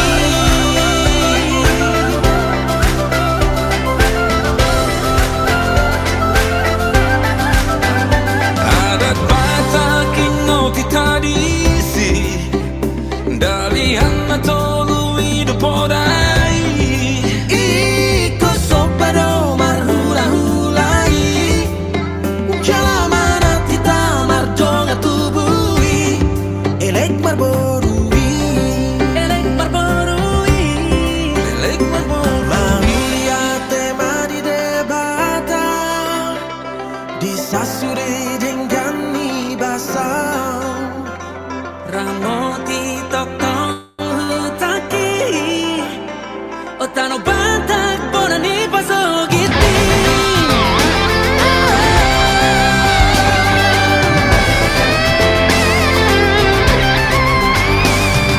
Horas, horas tano batak Horas ng pangisinain Horas, horas tano batak Horas manang pajalangin Rap makita marsito gutaguan Lapat turebona ni pasogiti Kapadao som elate alate Iro tonani puta si Raja Bataki Iro tonani puta si Raja Bataki Iro tonani puta si Raja Bataki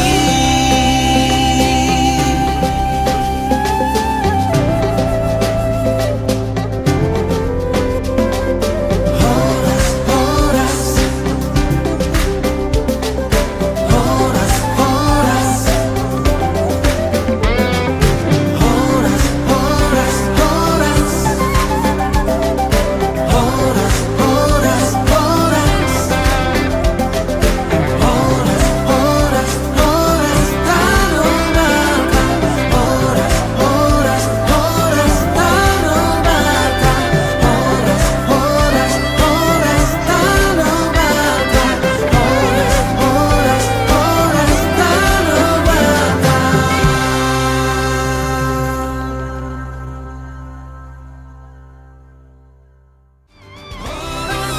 Horas tano bata Horas na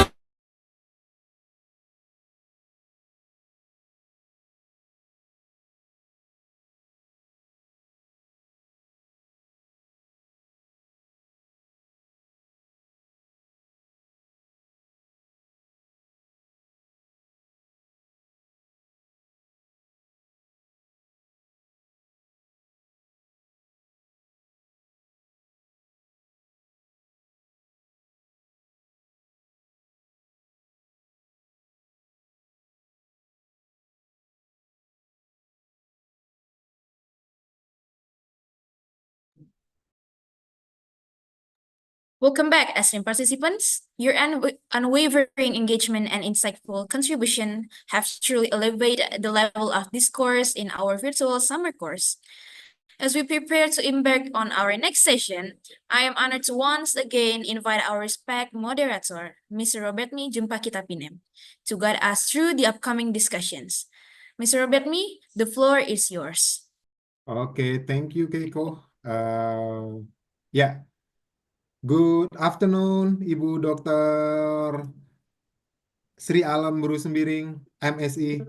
Halo, Ibu. Good afternoon. Good Yeah, good afternoon, afternoon. Mr. Robert Me. I'm fine, Yeah, thank thank you. you for as third speaker Yes. this afternoon, and also thank you to all of our participants from the Philippines, Vietnam, South Korea, and Indonesian also. Thank you for your waiting for 10 minutes for our third speakers today. By the way, we still remind you if you have any question during presentation of Dr. Surya Alam Brusumbiring, you can asking later. You can write down your question on room chat, or maybe you can raise your hand later on after, or maybe during presentation. Okay. Okay. Thank you, Dr. Surya Alam Brusumbiring MSc for your time. And today, Dr. Surya Alam will be present about farmers' response to extreme climate, case of vegetable farmers in Karo district for local leadership in sustainable agriculture policies. And before Dr. Alam present her PPT or her materials, let me introduce Dr. Alam in the first section, and later on continue by presentation and then follow it by Q&A. Okay, Dr. Sri Alam Brusumbiring MSc is a lecturer on social and political sciences, Universitas Sumatera Utara, as our second speaker from Universitas Sumatera Utara today. And then she has a PhD in the anthropology, Universitas Indonesia, and master degree in Department of Anthropology in Universitas Indonesia also, and and passed as undergraduate in Department of Anthropology, Universitas Sumatera Utara. As we know, Dr. Sri Alam as lecturer, Department of Anthropology, Faculty of Social and Political Sciences, Universitas Sumatera Utara, and Deputy Chair of the Center of Applied Ethnography Studies and Community Strengthening, 2019, actually until today. And then also, Dr. Sri Alam also part of professional organization, Indonesian Association Anthropologists, or AAI, and also Dr. Sri Alam also published several papers. One of them, Story of Conservation, Integrating Ethnobotanical Knowledge, Hilir and Scarce Area in Dolu, Carones, North Sumatra, and narrating Village Owned Enterprises Government, or BUMDES, is one of the PEMS Indonesia, based on tourism village development and animal medicine in medical practice in Batak Toba tribe, and so on, because so many publications by Dr. Sri Alam. And also, she also published several books. They are contextual analysis of traditional knowledge and traditional cultural expression in North Sumatra, with another authors, and also Aron, Mutual Cooperation in Community Vegetable Farmers in Brastagi, Karo Regency, North Sumatra, and tradition of Parmalim Society in Toba Samosir. And Dr. Alam also have some project or part-time consultant as they are social baseline assessment, like a forest stewardship council, a remedy for PT Toba Pap Lestari or PT TPL, and also so many project get by Dr. Sri Alam, sponsorship by Remark Asia, Nippon Koi, and also IECOM and Sorik Marapi Geothermal Project, and so on. So for more detail, you also can search detail of Dr. Sri Alam by Google, actually, because she has so many project and also activities during her activities as the lecturer in Department of Anthropology, Universitas Sumatera Utara. Mujahjua Ibu. Welcome to our summer course. Yeah. Thank Okay. It's you. time for Dr. Sri Alam Brusumbiring to present her presentation about farmers' response to extreme climate. Yeah. Okay. Okay. Can you see the Yeah, PPT? sure. Okay. Yeah. You just need to zoom out. Okay. It is clear for all Yeah, of you clear. participants? Okay. Yeah. Thank you very much. Okay. Good afternoon for all of participants. I hope you have still the energy to discuss, and I will share my research. Okay.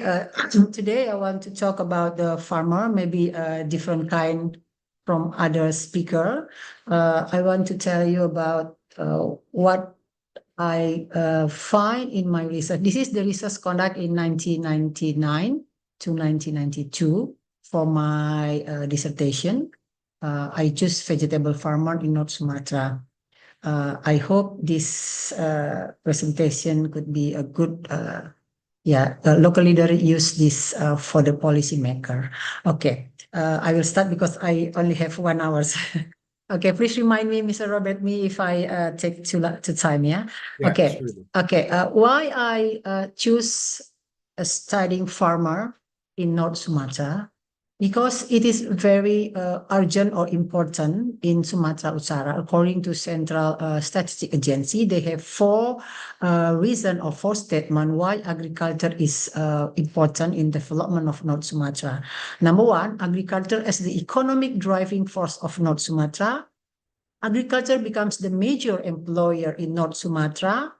Number 3, ensuring food security in North Sumatra through agriculture. And then number 4, agriculture as the key to sustainability. In that statistic, state that since 2010, agriculture has been the largest contributor to the economy of North Sumatra. And it implemented in the vision and the policy in North Sumatra. One of them is the provincial government of North Sumatra through the long-term development plan 2024 and 2045 prioritize agriculture as a central role in achieving food security, improving community welfare, and supporting sustainable economic growth. This is why agriculture is important in our province. And then in the mission, two of them is the increase in per capita income. The average net monthly income of informal workers in the agricultural sector in North Sumatra is equivalent to 101.69 USD per month. This is I see in the November 8 this month. $1 is 500 an extra rupiah. And then the second mission, poverty alleviation and equality. And from this 2 mission,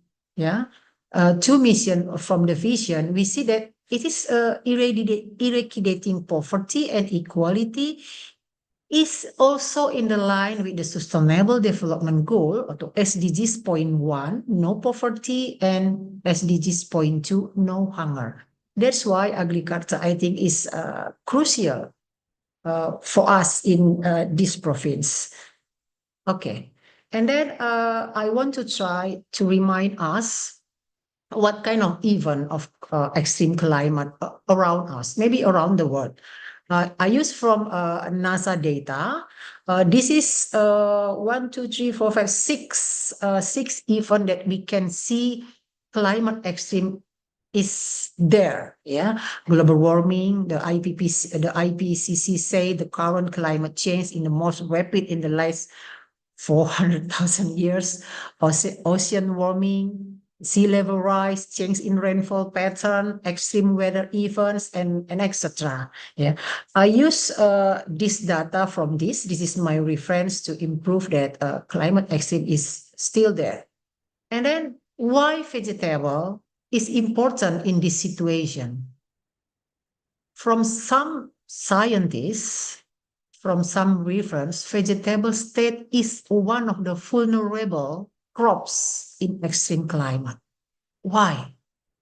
At least 4 reasons. Number 1, temperature extreme will be disrupt growth and reducing productivity. Changing rainfall pattern cause drought, water scarcity, or floods and affecting crop yields. Increased frequency of extreme weather events like hail. Tanah Karo always have hail from the past, but they couldn't prediction what time hail come for 10 years. That's leading to significant yield crops for them, for the farmer. And then pest and disease create favorable condition for pest and disease. That is, spread more easily and affect crop health. All of this impact to financial losses for farmer. Yeah, this is some of the reference that I read. So I want to take the participant discussion. I want to invite you to closely explore the circumstances of vegetable farmer in a specific area of North Sumatra province, namely Karo Regency. People around here said Tanah Karo or Karo land. So I want to discuss what is the problem for the farmers in the climate extreme and what's their perspective of the problem and what kind of response from the farmer to the problem. According my research, I reached there in 1 year. My data reveals there is a mutual blame shifting between farmers and the government, especially local government. What are the empirical conditions underlying this situation? That is my main issue, and I want to share with you. What is the empirical condition? Why they are mutual blame shifting each other? Okay, before go to the farmer problem, I want to overview. This is the geographical and climate in the Karo. Mr. Pinam, may I skip this because I have only one? Just Sure, maybe participant can read this. Okay, this is the geographical, and this is the population. And then I want to tell you a brief history of Karo farming. According to some reference, especially for Uli Kozo, in their book, The Economic Foundation of the Society, in their book, The Batak, People of the Island of Sumatra, they said Tanah Karo already start with vegetable farmer since 1911 by the Dutch colonial. There is a potato experiment in Brastagi. And then they already export potato and chili in 1917 to Malaysia and Penang, Singapore, something like that. And Kozok state the basic economic structure which still determine economic life today were created during the colonial period. That is Karo in 1911 to 1920. They already export. So vegetable or crops, it's not new for the Karo people. So they still confuse how to practice in climate extreme. Yeah. Before that, I want to ask all the participants tour to the Karo, tour online. Okay. I think it is better if you know the context of the Karo. Okay. This is the location. This is the location of Karo.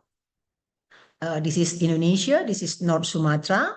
And the red one is the location that I make my research, Brastagi. Okay, this is the kind of their farming practice. The big one is the situation of Brastagi. If you take a picture from the Gundaling Hill, there is a if you go there, you can see this like this, and this is the kind of their cropping pattern.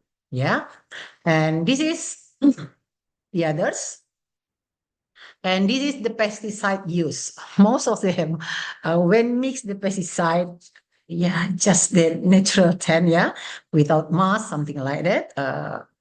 I make the blue color in their face because I don't think they agree if you see their face. Okay, this is the situation in a pesticide kiosk.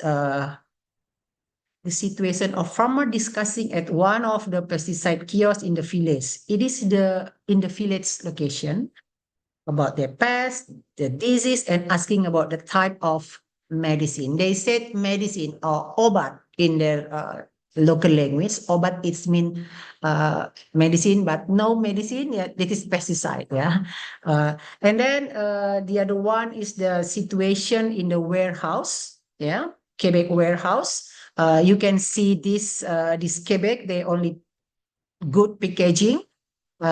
If you see like this, that is mean it will be export to Penang, Singapore, or Brunei, something like that. Yeah, and this is the situation in the market, big market. Yeah, you can see some truck here Yeah. The truck will carry the harvest to several other sites in North Sumatra and also other provinces. The closest is Riau. Yeah, vegetable transport workers, you can see delivering the crops to the truck. And the other one photo, the vegetable farmer husband that are brought to the market by pickup and are being unloaded by officers to the weight and sold to the middleman or intermediary traders there. Okay, that is our short online tour. Okay, what are the challenges related to extreme climate faced by vegetable farmer in Tanah Karo? Okay, this is the situation. The occurrence of extreme climate make unexpected rain during the hot water, longer rainy and hot season, changes to hail phenomena, scorching, hot, prolonged dry winds, nighttime drizzle leading to caterpillar outbreak attack all crops in the morning. So they give the name for the rain, caterpillar rains. And they don't know why it comes. Okay, it's the challenge and impact about that situation. High rise of crop value, high price fluctuation so dynamic, high pesticide price in the kiosk, some type of pesticide disappear or missing from kiosk. Missing is mean if you want to buy some, I don't have this. The company didn't give it to us, something like that. And then pest behavior unknown. Medicine ineffective. Why it comes?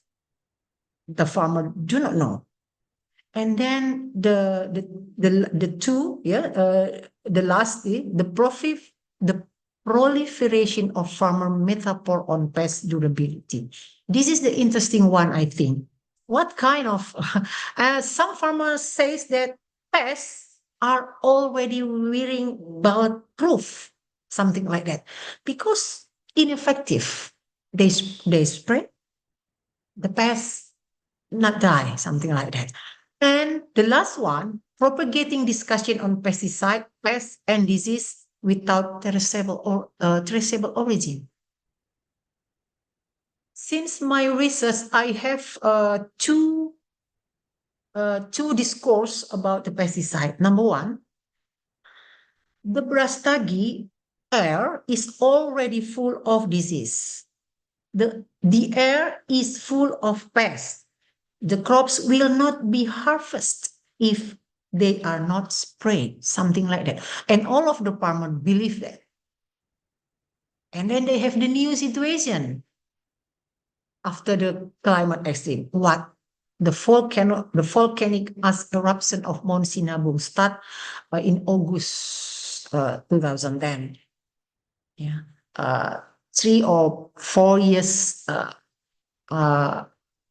until now, the eruption is not give the us anymore, but no people know, who don't know, no people, no farmer, it is still finished or not.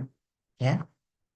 And this is not only impact to the crops, they have to impact to social. What kind of deaths? Yeah, the intensive or use pesticide, dosage and variety of types. Soil doesn't rest with mixed relay cropping system like the photo before. They practice gambling cropping pattern. We can discuss it later, what kind of gambling cropping pattern. And then intensive use of chemical and natural fertilizer. More trust in kiosks for growth process compared with to the field extension officer.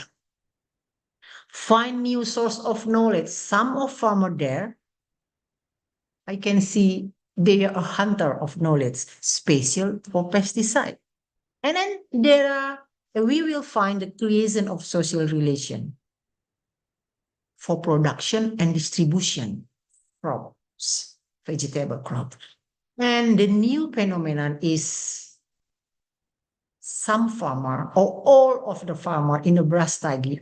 I can say all because if I interview them, all of them say we are not share all of our knowledge to others. They are keeping some pesticide mixture secret. They have a secret culture special for pesticide. Okay. And this is the blame shifting between the farmers and the local government or the field extension agents. They said it PPL, tugas penyuluh lapangan. I translate in English with field extension agents. Yeah, the farmers said the field extension agent thinking so theoretical. We couldn't implement it what they said to us in our land. Not understanding the farmer dilemma. They're not thinking about the farmer rates. Fruit thinning, they ask us, is determined to farmers. Prioritizing large class A fruit is unwise for me. Why? Because there are so high price fluctuation that farmers say the PPL or the field extension do not know well about that. And then concerning the policies or the local leader or the local government, he said they are not standing with us, not standing with farmer in facing problem, not willing to intervene on price, not maintaining pesticide availability properly because some of them disappear or missing from kiosks. Their policy are not pro to us. Training, they give us training, but it's not optimal because it doesn't not solve the problem. This is farmer opinion about the government contribution. And then they comparing with private sector. They are still in Brastagi too. Private company make some event and give them a new seed and pesticide for free, even if just for once. Yeah. But local government not do like that for him. So this is the local leadership or the local government special for PPL or the agriculture agency there. They give their opinion. It is hard to educate farmer, not easy. Farmer feel they are smarter than everybody, stubborn. Too wasteful with pesticide, unwilling to follow rules. Farmer behavior caused the pest resistant. Farmer complicate their own problem, not us, something like that. Choosing to plant expensive crop at the same time, it is causing overproduction. It will be a lower price, something like this. So it is blame shifting with them. So I read the book. This is the important book, I think. In Indonesian name, Krisis Pangan and Sesat Pikir, Mengapa Masih Berlanjut. If I translate in English, maybe the title of the book like this, Food Crisis and Fallacy, Why It Continues, in editor with Ibu Yunita Winarto, Yayasan Oboris, the publisher. In that book, all of the chapter talking about the food crisis because of the policy is not pro for farmer. Why it happens? One cause, they say, lack of knowledge. Lack of knowledge in farmer side and lack of knowledge in the government or in the actor who makes the policy maker. And one of the panelists in that book, Stichter, they said absence of any continuing facilitation by state agency and knowledge partner will endanger adaptation special for climate change.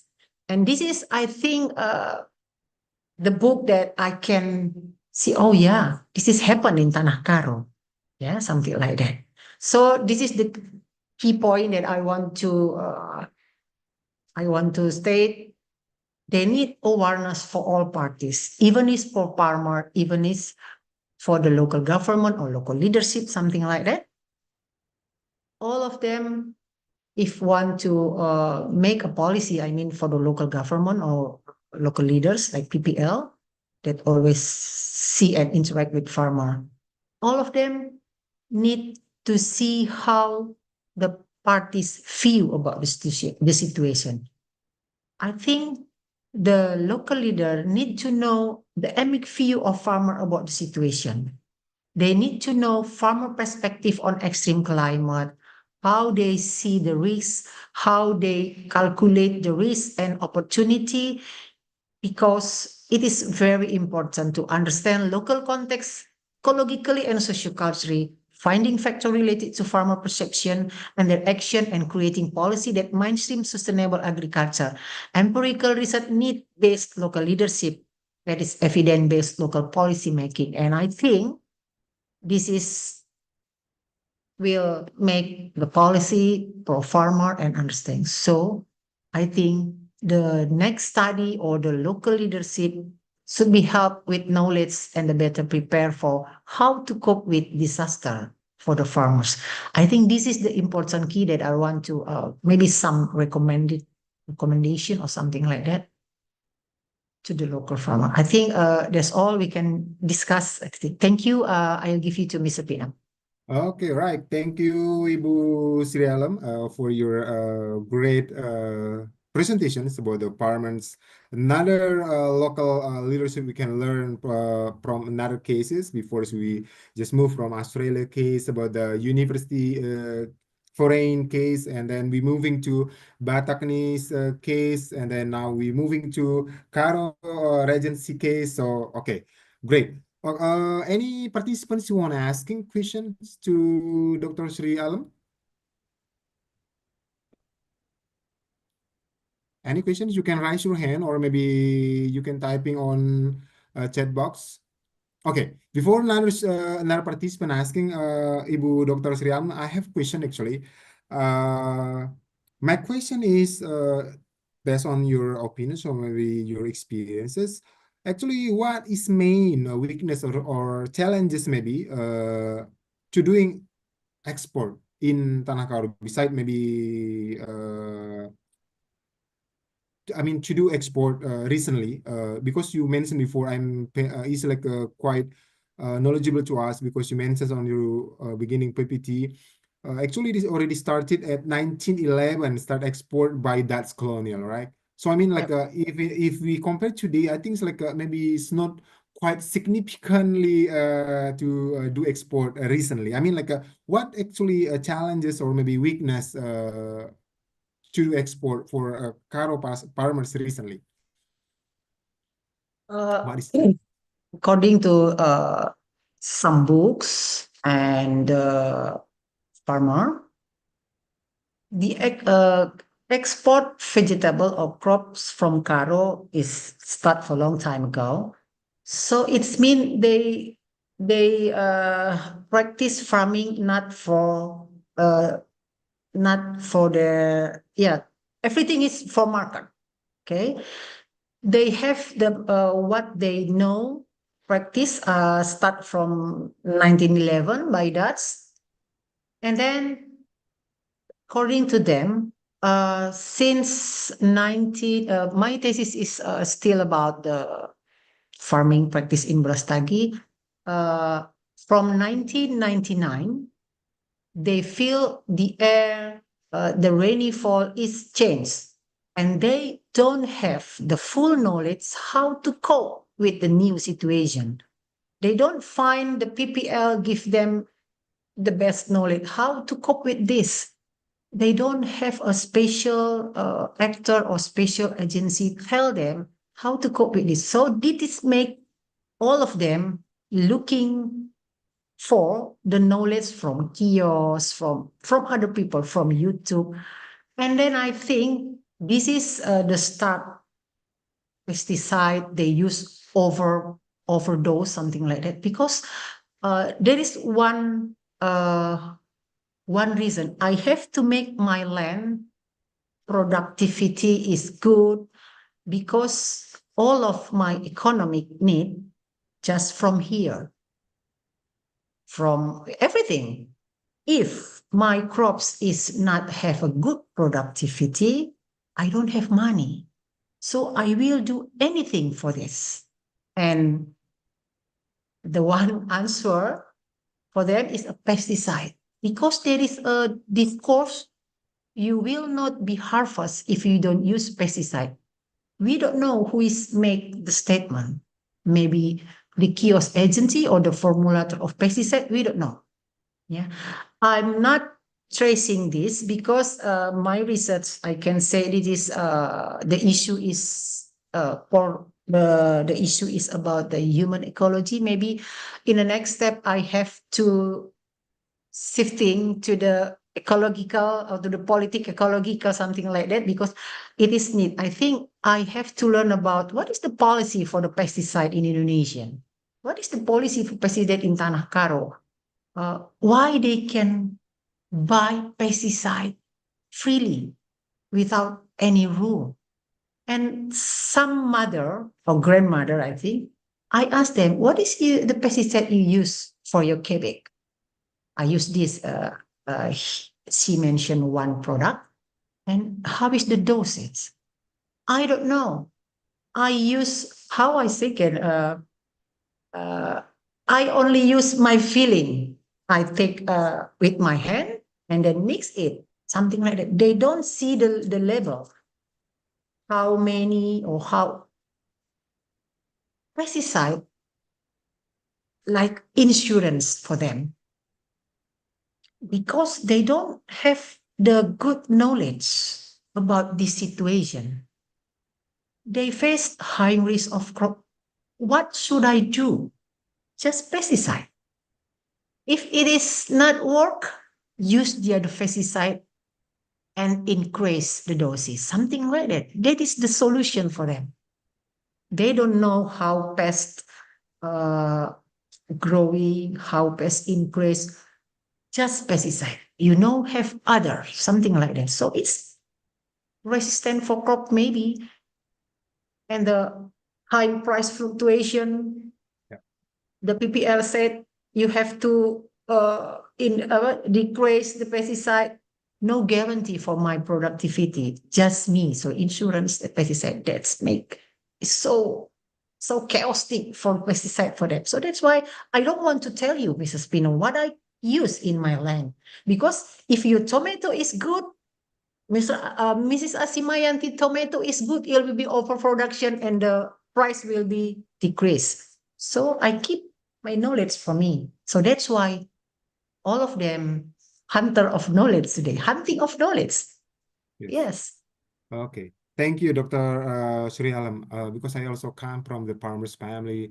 What Dr. Yeah. Alam says also, yeah, is proved by me because my daddy also is the farmers. They never go studies. I mean, like undergraduate degree. I mean, like they use peeling. What Dr. Sri Alam mentioned before. Because I'm also from Karo Regency, and then when I'm also see my daddy, so they use pesticide, chemical fertilizer. There is no indicator, or maybe there is no like indicator. I can say it's like how many kilogram they use the fertilizer and how many milliliter they use the pesticide, what kind of the pesticide may be different. They just use their feeling and just trial and error. I can say it's just try and error. So Yeah. there is no like, and mostly secret. They yeah, maybe sometimes also partners, maybe they discuss in the coffee shop, but sometimes as what Dr. Sri Alam mentions, like they keep secret because this if everything is good and crop is high, Yeah. this also decrease the price in the market. So it's like, yeah, okay. Because there is no more questions, Dr. Sri Alam, thank you. And also there's comments from participant Mongadi from South Africa. Wow. Hello, so friends or participants from South Africa. Thank you for your comments. Same from South Africa. The rain trends or weather patterns have changed over the years. This year is bad, leaving farmers frustrated. Yeah, I think climate change is correct. It's agree with the Mogadi also. Mr. Mogadi or Miss Mogadi is I think it's around the world also same issue, and Yeah. sometimes so how they need also adjust by themselves as what Yeah. Dr. Shalman also mentioned before. Sometimes there is no one teaching them. They just use their feeling. Also, okay, in Yeah. this season, how about last year or previous years ago, so they just use their preferences. And sometimes also what I also get from my parents to add more what Dr. Shalom mentioned before. Sometimes they don't believe actually who's like maybe for instance like some expert from the university or maybe some who just graduated from the university because they practice every day. They Yeah. in the lab every day. So They think they are smarter than the others. yes, they're the expert because they do every day their job. They trying error and error what I mentioned before, how to make how many milliliters of pesticide, how many grams of the chemical fertilizer. So they're master than who's studying agriculture in the university because they Yeah. study. So they sometimes also there's any gap between scholars and also farmers. Yes. Okay. I know my land better than you, something like that. Yes, correct. This has happened actually. I think it's also not only maybe some countries like Indonesia. I think it's like mostly in the countries who's like still in the developing countries. I think maybe it's a little bit different case with the developed country like Australia, US, and some good countries in the who already have like a good literacy in agriculture and etc. Okay, thank you, Dr. Okay. Srialam. It's insightful Yes, thank about the you. farmers' response in extreme climates. Let me summarize some of the what Dr. Srialam mentioned before about the sustainable development. There's any urgency of agriculture development in of North Sumatra, about the agriculture of economic driving force of North Sumatra. Agriculture becomes major employers of in North Sumatra, ensuring food security and also key sustainability. And another point is what I can highlight here is like all impact to the social and farming practice. Intensive use pesticide is happen in Karo Regency. Soil doesn't rest, mixed really cropping system because like after finish they start a new ones, gambling cropping pattern and then etc. There's some points about the field extension agent Department of Agriculture because sometimes also educate farmer is not easy as what Dr. Al mentioned before. Farmer feel they are smarter than stubborn as I mentioned also. This happened actually in Karo Regency. Too wasteful with the Yes. pesticide, unwilling because there's no standard. They just do what they want. It's based on try and error. Yeah, I think that's all and another so on. And for detail, guys, maybe you missed some what Dr. Alam mentioned before. As I said, after all presenter or speakers they present their materials today, we will share you all of PPT. Okay, that's all, and we will moving to the fourth or last presenter, Dr. Muba Simanihuruk, still from Universitas Sumatera Utara, and then I will give back first to Miss Keiko as master of ceremony. Thank you Keiko. for moderator. Distinguished ladies and gentlemen, we now reach one of our most anticipated moments, the certificate presentation ceremony. It is my great privilege to invite Mr. Philip Dollar to officially present the certificates to our dedicated speakers of this virtual summer course.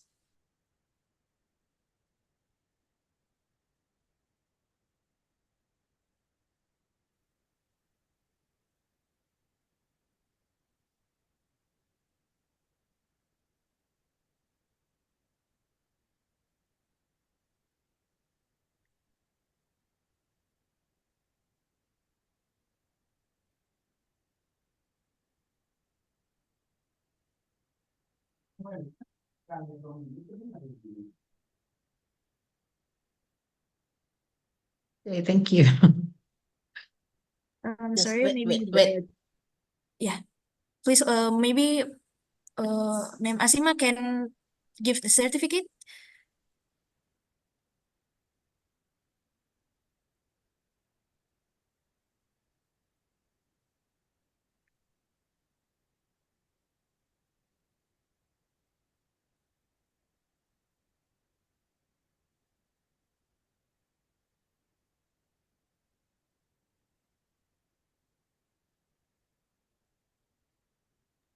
Yeah, Mr. Phil will deliver the certificate. Thank you very much, Bu Siralam. Fascinating.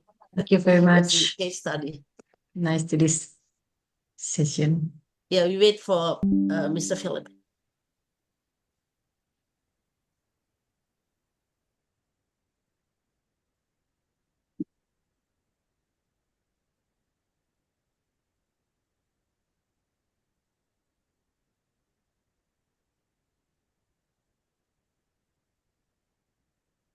Ladies and gentlemen, we will now take a brief recess.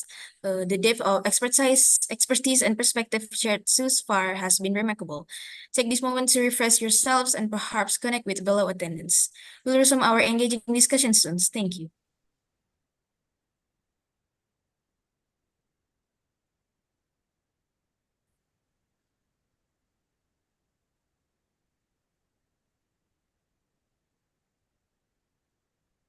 Okay. Thank you so much again for the presentation. It's been an interesting discussion, and all these amazing leaders and academics have really been building a fantastic picture for all of us. Our knowledge is growing. The information sharing has been fabulous from all the academics. So thank you for your time. Thank you for the presentation. It's been wonderful. Thank you, sir. Thank you so much.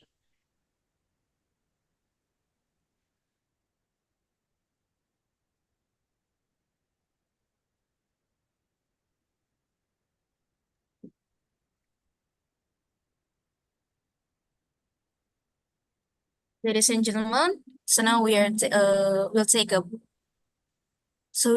a brief recess. The depth of expertise and perspective shared thus far has been remarkable. Take this break moment to refresh yourselves and perhaps connect with fellow attendants. We'll resume our engaging discussion soon. Thank you.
I see trees of green,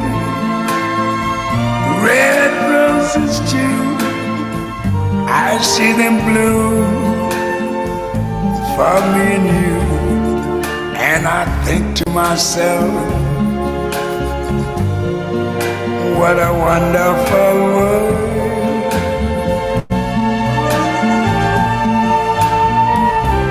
I see skies of blue and clouds of white, the bright blessed day, the dark sacred night. And I think to myself, what a wonderful world.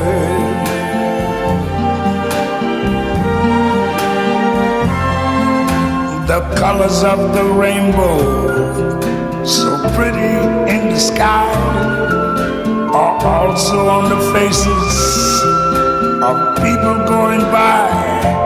I see friends shaking hands, saying, how do you do? They're really saying, I love you. I hear babies cry, I watch them grow.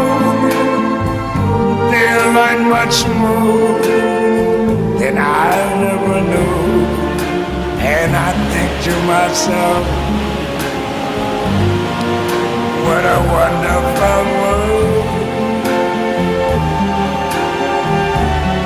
Yes, I think to myself, what a wonderful world.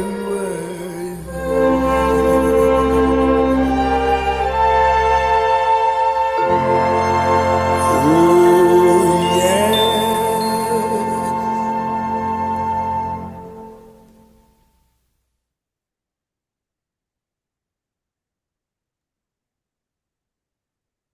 Welcome back, esteemed participants.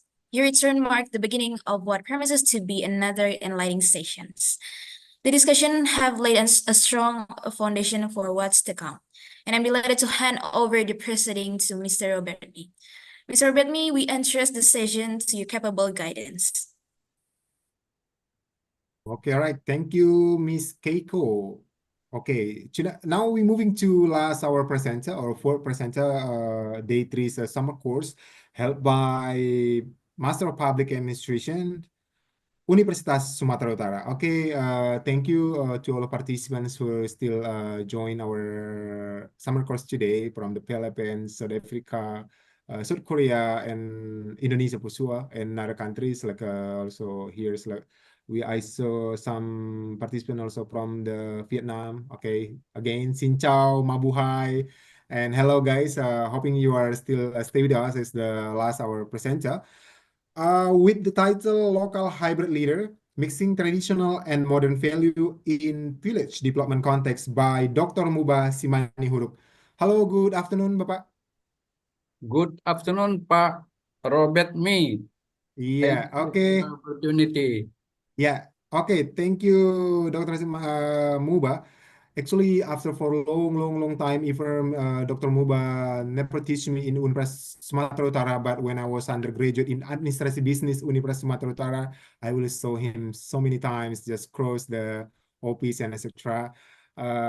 Again, but I'm undergraduate or graduate from Universitas Sumatera Utara, administrasi business, and now I'm just one of the moderator today as your moderator also in this summer course. Okay, let me introduce briefly Dr. Muba Simanihuruk as our last presenter today. He graduated as in doctor degree in development studies or MSP in Universitas Sumatera Utara in 2023 and also master in science in sociology in Universitas Indonesia and taking bachelor in sociology Universitas Sumatera Utara Indonesia. He also gets some training from the SPAFA Thailand in 2003, workshop on managing integration culture into development program. And also another one is Universitas Sumatera Utara University Research Center or workshop presenter at strategy PRA or participatory rural appraisal in the catchment area in Lake Choba. And Dr. Muba also have some project. They are fostering behavior change of safe and low carbon mobility, include also development integrated sustainability tourism, include also socio-economic survey affected household Sarula geothermal project and so on, because he has so many projects supported by some stakeholder. And Mr. Muba Maniur also is recognized as expert in the field social development, indigenous people research with experience in identifying social safeguard requirement, conduct assessment, or studies pertaining in the village governance, and also community social dynamic, political structure, and also indigenous people perception and culture heritage. For more information, include also what Dr. Muba Simanihuruk will present more detail about local hybrid leaders and also mixing traditional and modern value in village development context. Again, to all participants, for your question, direct chat to me. If you have, I already mentioned several times, if about materials for all 4 presenters today, committee, Mr. Gilbert will send you collectively to your email or maybe to any by any link. Okay, so make sure you receive for our PPT by today. Okay, Dr. Muba Manihuruk, is your time, sir. Yeah, go ahead. Thank you, Pak Robert. Thank you for the organizing committee and also Pak Robert as a moderator. Would you give access to me to share my presentation? Okay, sure, Bapak. Gilbert, may you back Pak Muba as the co-host? Or maybe Gilbert can share directly. Okay, Gilbert, help please.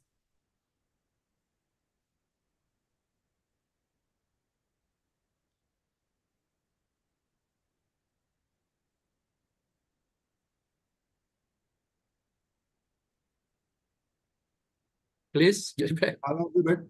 Would you help me? You can switch Pak Muba as co-host, or maybe you can share Pak Muba PPT. Okay, right. Siapa? Who's? Me, I'm sorry. Okay, it's fine, Ibu. I'm sorry. Or Keiko, Thank you can for you switch helping. Pak Muba? Sorry, as- we are working on it. Maybe take a longer. Okay, but- it's already, Bapak. You I can share. cannot see. I cannot Already see co-host. I cannot see the PPT. Okay. Committee Mbak Keiko, can you share Pak Muba PPT, please? Or maybe Gilbert, because Gilbert have all PPT. Or I can share myself. Yeah, sure, Bapak. Go ahead. Okay, I'll try it. Yeah, you can share by yourself. Okay. Okay, let's go. Yeah, it's work. Okay.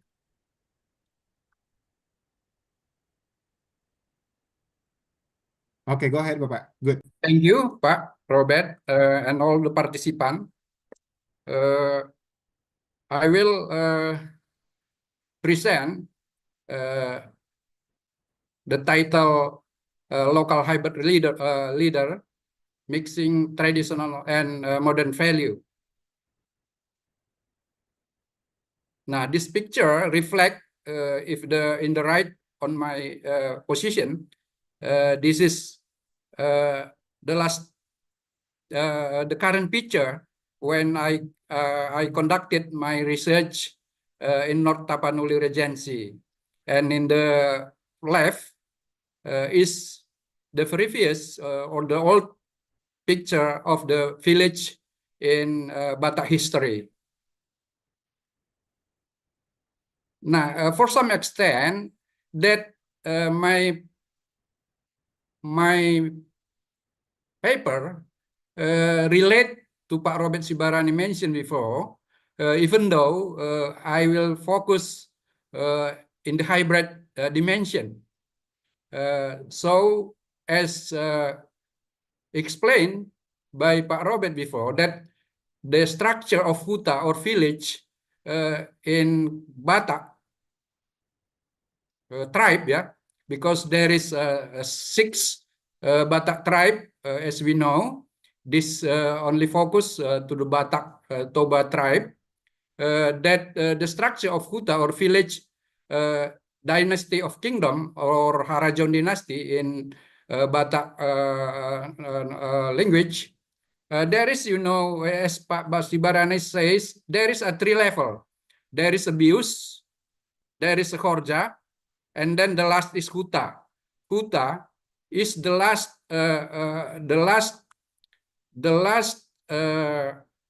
structure organization that still exists till now. Now, but village, as we explained before, for some experts say that the Batak Toba look like a country. They have organization, they have certain people who post the position, but in the going time, village in motion and history in making, they are two central function of the village. Village as a real and central public services include custom practices. Also, and as also mentioned by Pak Robert, there is a war chief, there is a financial business like that. There is a complete structure and position who govern the local level, called huta or village. That's why, as a head of village, he or her, but actually most of them is man, as a chief of custom leader. But village is a battleground of power and interest. Colonialism, This is the main factor or the pivotal factor that topple the village structure and institution. The first one is colonialism. Colonialism always bring also agama samawi or heavenly religion or Victorian mind definition of religion. That's why indigenous people who have its faith or religion themselves then destroyed by the colonialism heavenly religion, because religion should be refer to the Victorian mind definition of religion, that the religion should be have a holy book, there should be have poetry, should be etc. The second one is New Order regime. You know, the village then as a periphery and serving the place as the place is mean istana as a rent seeker. Because you know, that's why when New Order era, the president will determine and deploy who will be the chief, the head of village, because he has own interest to deploy him. Now, this is that's why I say the position of the structure of the village is very important in the hierarchy of government institution. That's why many law imposed by the central government to weak the village entity. For instance, we can see that since Undang-Undang Regulation number 1 since Independence Day, there is a regulation to regulate order in village level, relate to the interest of the elite, like that. And then to summarize, to sum up, there is, you know, the last one, Undang-Undang Nomor 6 Tahun 2004. This is in this next slide. Some experts say that this is a big bang decentralization. When the regime, New Order, try to topple the village level structure, and then and in the Jokowi era, village revitalized through village governance number 6 2014. This is some substance or content in the regulation try to revitalize the local governments which have been toppled by the previous regime. Now, this is a difference between liberal and communitarian democracy. You know, if we see from the sources, the liberal is refer to the Western value, in opposite, contrary, in communitarian based on tradition, knowledge, value. If you look the basis, it is in liberal, there is individualism, collectivism, and the last in the model, liberal imposed the representative democracy, vice versa, that in communitarian there is a deliberative democracy. Now,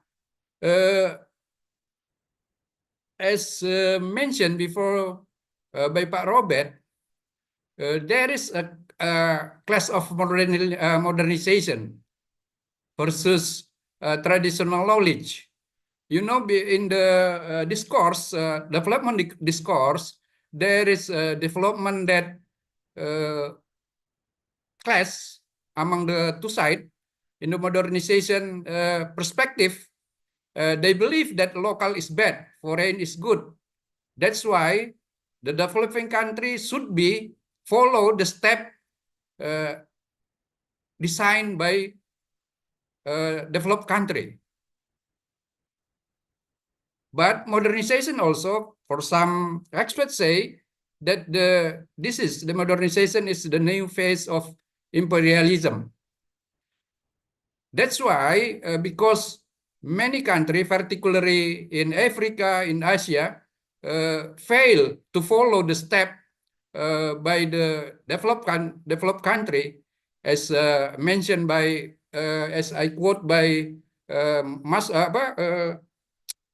Rostow, then they back to traditional knowledge. Contrary, they say foreign is bad, local is good. That's why they offer the indigenous development. Now, how to make peace between the two sides? That's why in my study, I offer the hybrid theory, but this is the new one. This is only syncretized from many perspectives toward hybrid theory. As you know, Garcia said that sociocultural hybridization were discrete structure or practice previously in spread form or combined to produce new structure, object, and practice. Hybridity also to avoid being corseted into false opposition, such high or popular, urban or rural, modern or traditional, or modern or traditional knowledge. Now, hybrid culture is more or less the same subject matter as syncretism in religion. You know, we know, for instance, Gates say that there is syncretism between Islam and Kejawen, like that. Or it is in history and anthropology called mesticism, or in music, we can see it is fusion. Or maybe if you go to Balige, you can eat a local food. Now we call it pizza andaliman. So we can combine between pizza in Italia food and local plant recipe. We call it andaliman.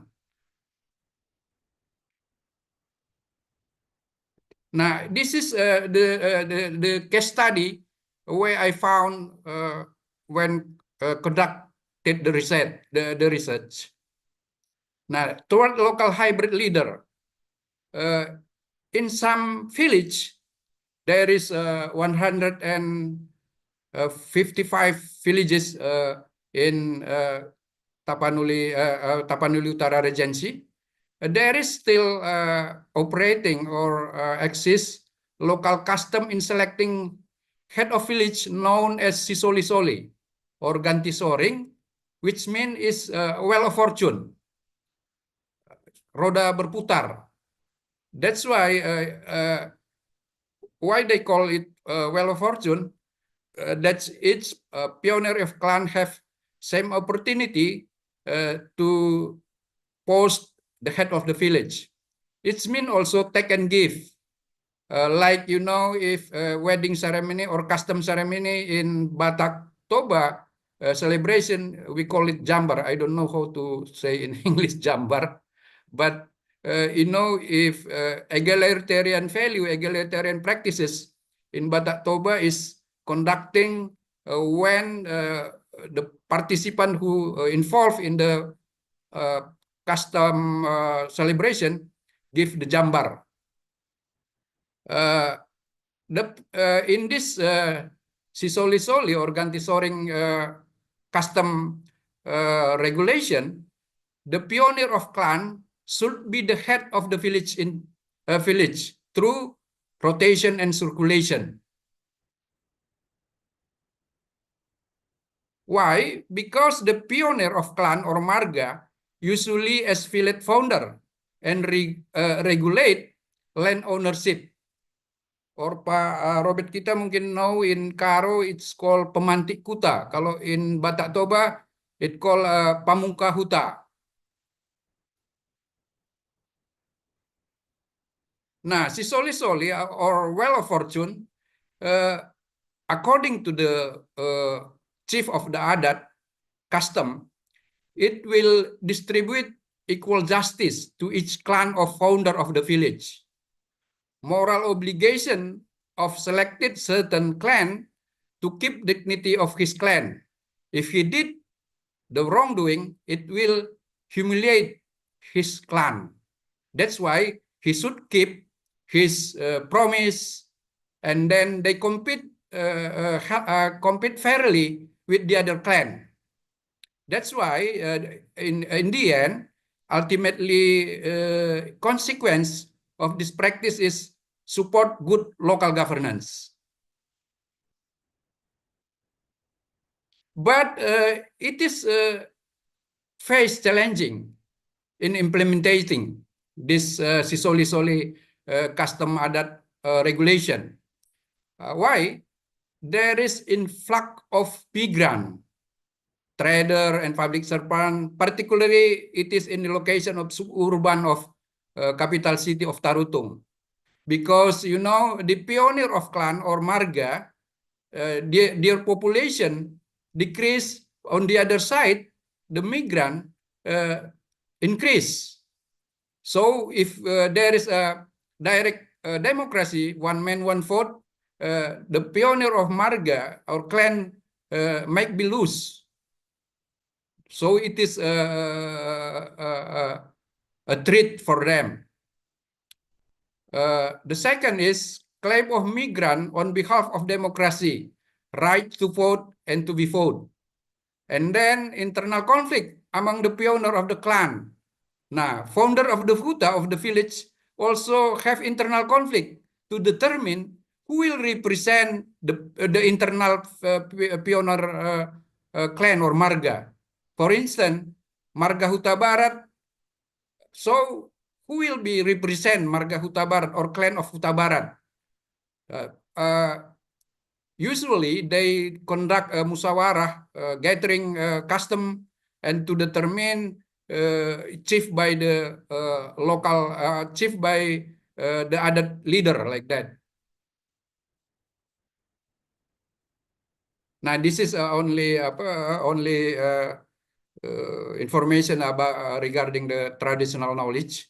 That's because you know in rational value, the modernization imposed that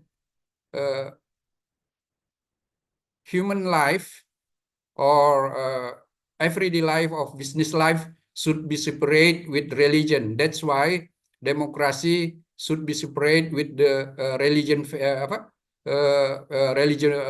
value, like that. This is the information about it. Now, this is the case which I found it in my research last year. There is a hybrid. Sorry, it's not translated yet. Hybridisasi between traditional knowledge and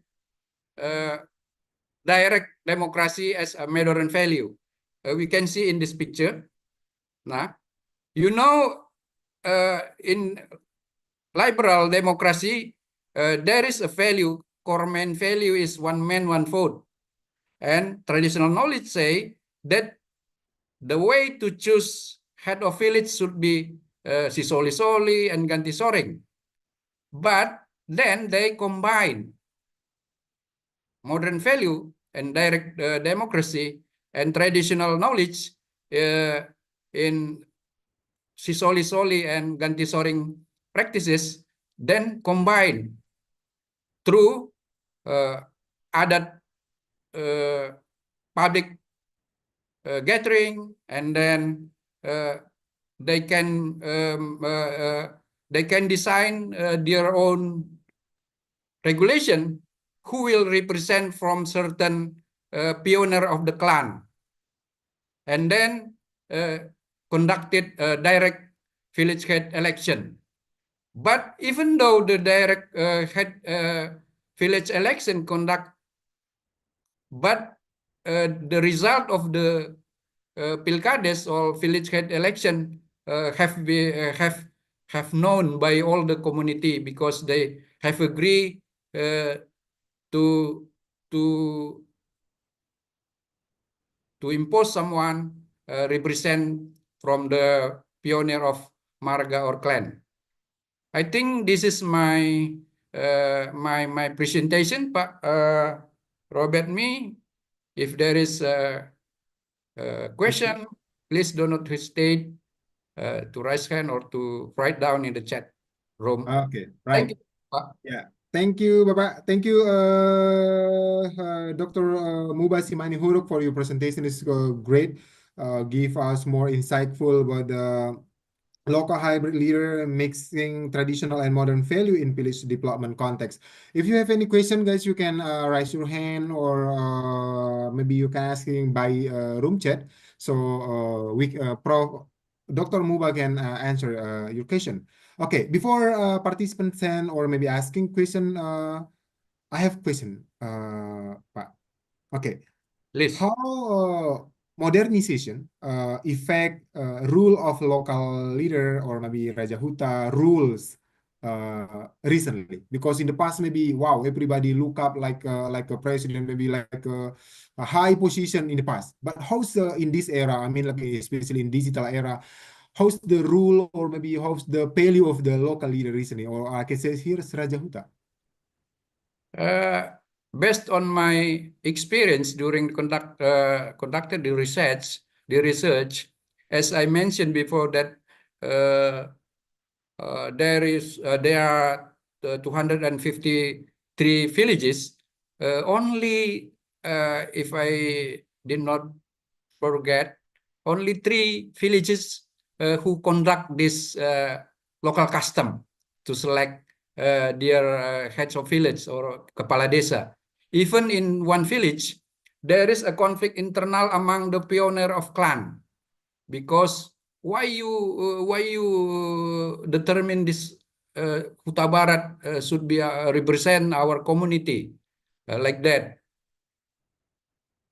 So I think, yeah, that is why I read also the in the article in the other article, when we try to analyze about the modernization and traditional knowledge, we should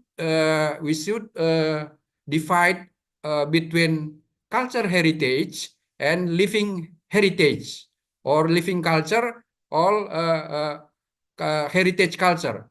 Heritage culture, it means that the value does not as guidance anymore for the local people. It is just heritage. But as cultural living, the culture still the reference for all the people when they conduct everyday life like that. But and in my experience, I think as I mentioned before, that the colonialization and new order regime topple all, destroy all the traditional knowledge. But maybe we can reconstruct that, because as I mentioned before, that the Sisoli adat system guarantee the equal justice, not like now, you know, Pilkades or head village election to destroy mutual trust, social capital in the village level. That's my answer, Pak Robert Me. Okay, thank you, Dr. Muba. There is any one more question, Pak, before we closing this segment from Sinta Damayanti, a student from Universitas Sumatera. Okay, we get 2 actually.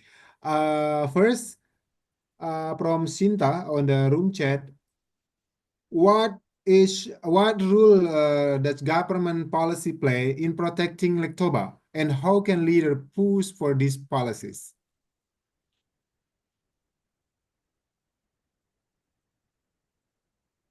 Yeah, just to inform you, I have current now I still involving in KSPN, Kawasan Strategis Pariwisata Nasional in Lake Toba.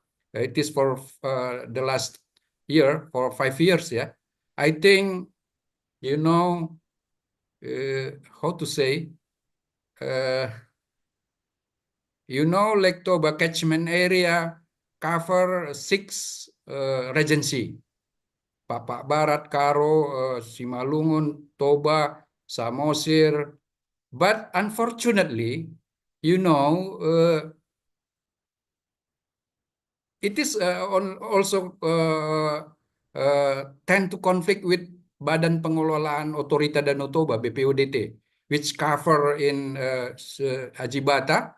It is Toba Regency. They have authority to build 30-60 hectare land around the Sibisa.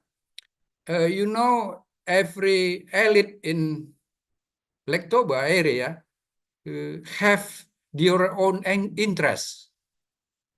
There is even, for instance, Badan Pengelola Otorita Danau Toba have a ticket to build, to regulate, to fund their location, but the Sikh Bupati, the Sikh Regency sometimes say, why you regulate our regency? I, as a Bupati, elected by the people. You just determined by the central government. So there are many stakeholders regulate, but there is a lack of coordination. There is a lack political intention to build the Lake Toba. Maybe it is amazing or contradiction. Yeah, when I always go around Lake Toba to particularly to the 3 regency, Karo, Karo also, Samosir and Toba. Some people, some educated people around Lake Toba say like this.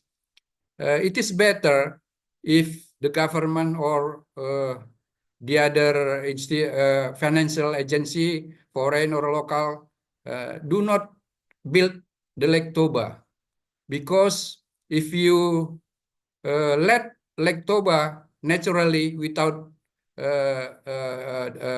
intensive development, it is better. The quality of water of Lake Toba is better than before, like that. So I don't know how to say how the policy will cover to make Lake Toba better than before. Thank you, Pak. Yeah, okay, thank you, Pak. Yeah, one more question, Pak, from Prof. Phil Dollar, Australian volunteers. Are younger leaders around Lake Toba still interested in learning and using traditional knowledge? For some extent, some of them rely on the traditional knowledge, but it is just a ritual, just like romanticism. It is for much degree that the traditional knowledge, maybe I'm wrong if I say that it's not relevant to their need. It is not comply with their effort to get life better, like that. But maybe that's why, in my opinion, I try to think how to hybrid modern value and traditional knowledge, which the board will be the ladder for the people in Lake Toba, for instance, particularly to push the development in the area. But in younger generation, but maybe this is the case, the interesting case which I found in my job in my research also. There is one village in Lumban Suhi Suhi. It is in Samosir Island, which the head of village is ITB alumni. He's a young, fresh graduate from ITB, well-known university in Indonesia, and then go back to village and elected to be the head of village in Lumban Suhi Suhi, and now he inspire all the people in Lumban Suhi Suhi and to be a role model to young generation in that village. And then in the second term, he elected again. I think it is some inspiring experience and inspiring practice. Maybe it is better than we hope that elite will make difference in the development of Toba around Toba. Thank you, Pak Robert. Yeah, okay. Thank you. Because of time also, guys, if you have any question, you can ask later on by email to Dr. Muba. Because of time also, we need to close this section, this last section of section 4. And then before I conclude these presentations, thank you guys for your listening.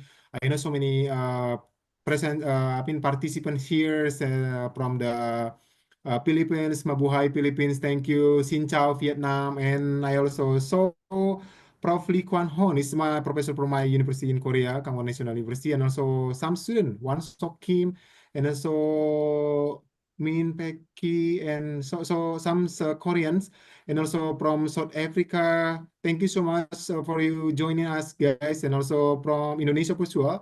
And also from where's another Philippines? Yeah, okay. Thank you for your participation in this 4 sections, section 1, 2, and 3. You still joining us around 60 participants in this Zoom meeting. Thank you.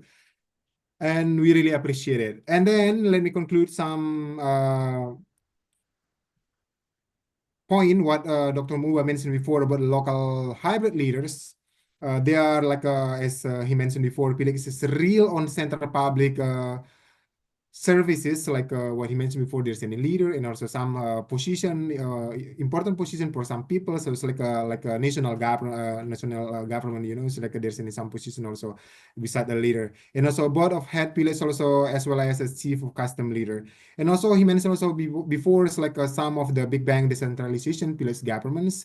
He provide recognize of the respect for existing pillage, and also to provide clarity and also status for legal certainty of the pillage, include also to preserve and promote the custom, tradition, and culture of the pillage, include also encourage initiative, movement, and participant of the pillage community and development pillage potential. And the last one is strengthening of the pillage community and the subject of the development. And he also mentioned about the toward local hybrid leaders.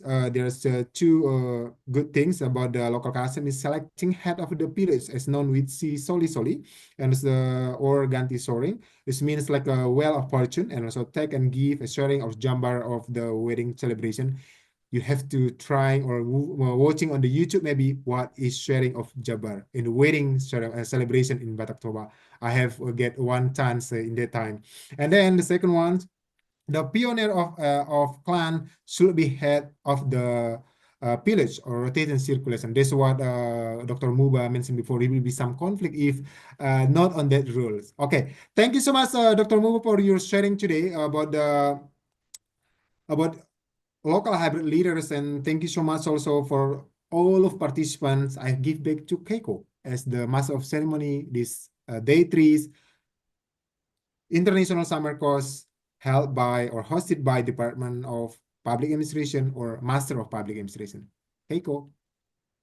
Thank you for Mr. Moderator.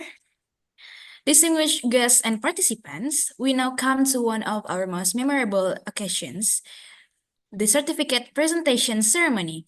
It is my pleasure to invite Mr. Philip Doller to officially present the certificates to our enthusiastic speakers of this virtual summer course. And thank you today, Dr. Muba, for sharing your research. It's fascinating to learn about how, especially the new local leaders in Lake Toba will try and maintain their traditional knowledge and how they can use this traditional knowledge to align with the Sustainable Development Goals, try to align to make, I guess, more money and increase the livelihood and lifestyle of the people of Lake Toba.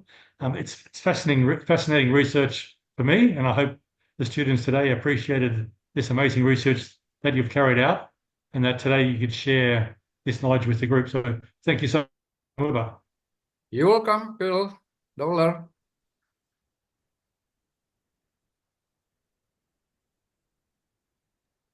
Okay, thank you. Ladies and gentlemen, before we officially end today's virtual summer course, I would like to invite Dr. Randa Asima to deliver her closing remarks for our 2024 virtual international summer course. The floor is yours, Ma'am Asima. Thank you, Keiko. I will really honor to convey our appreciation to all the participants from many countries who dedicatedly attend this summer course virtually. But this is not the end of our journey, because we look forward to meeting you next year.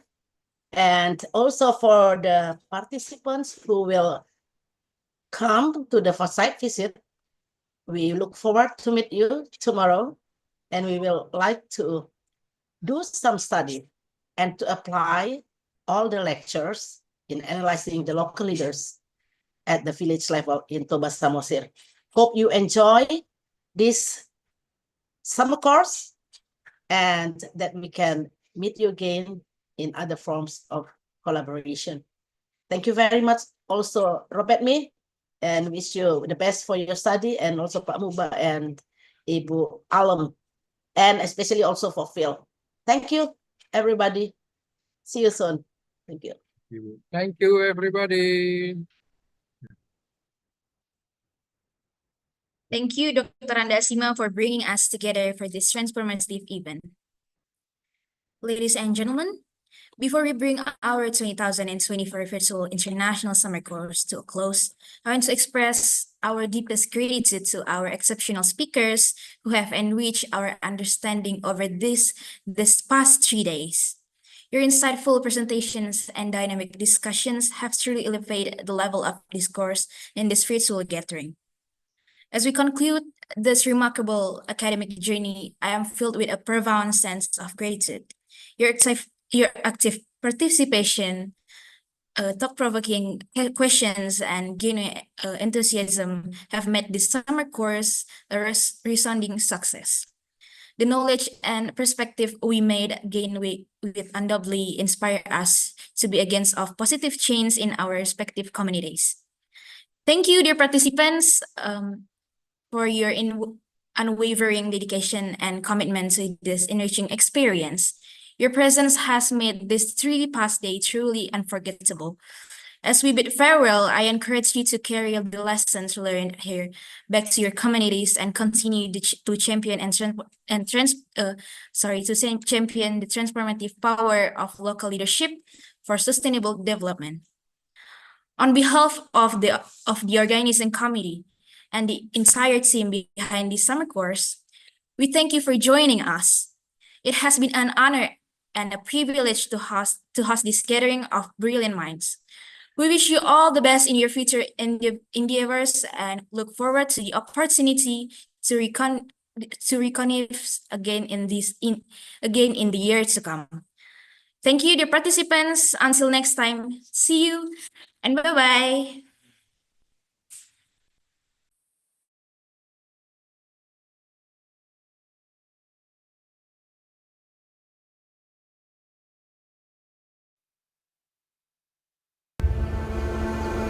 Thank you, Bu Asima. Thank you for all of you. See you. Terima kasih semua. Ras.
Yes. Bye.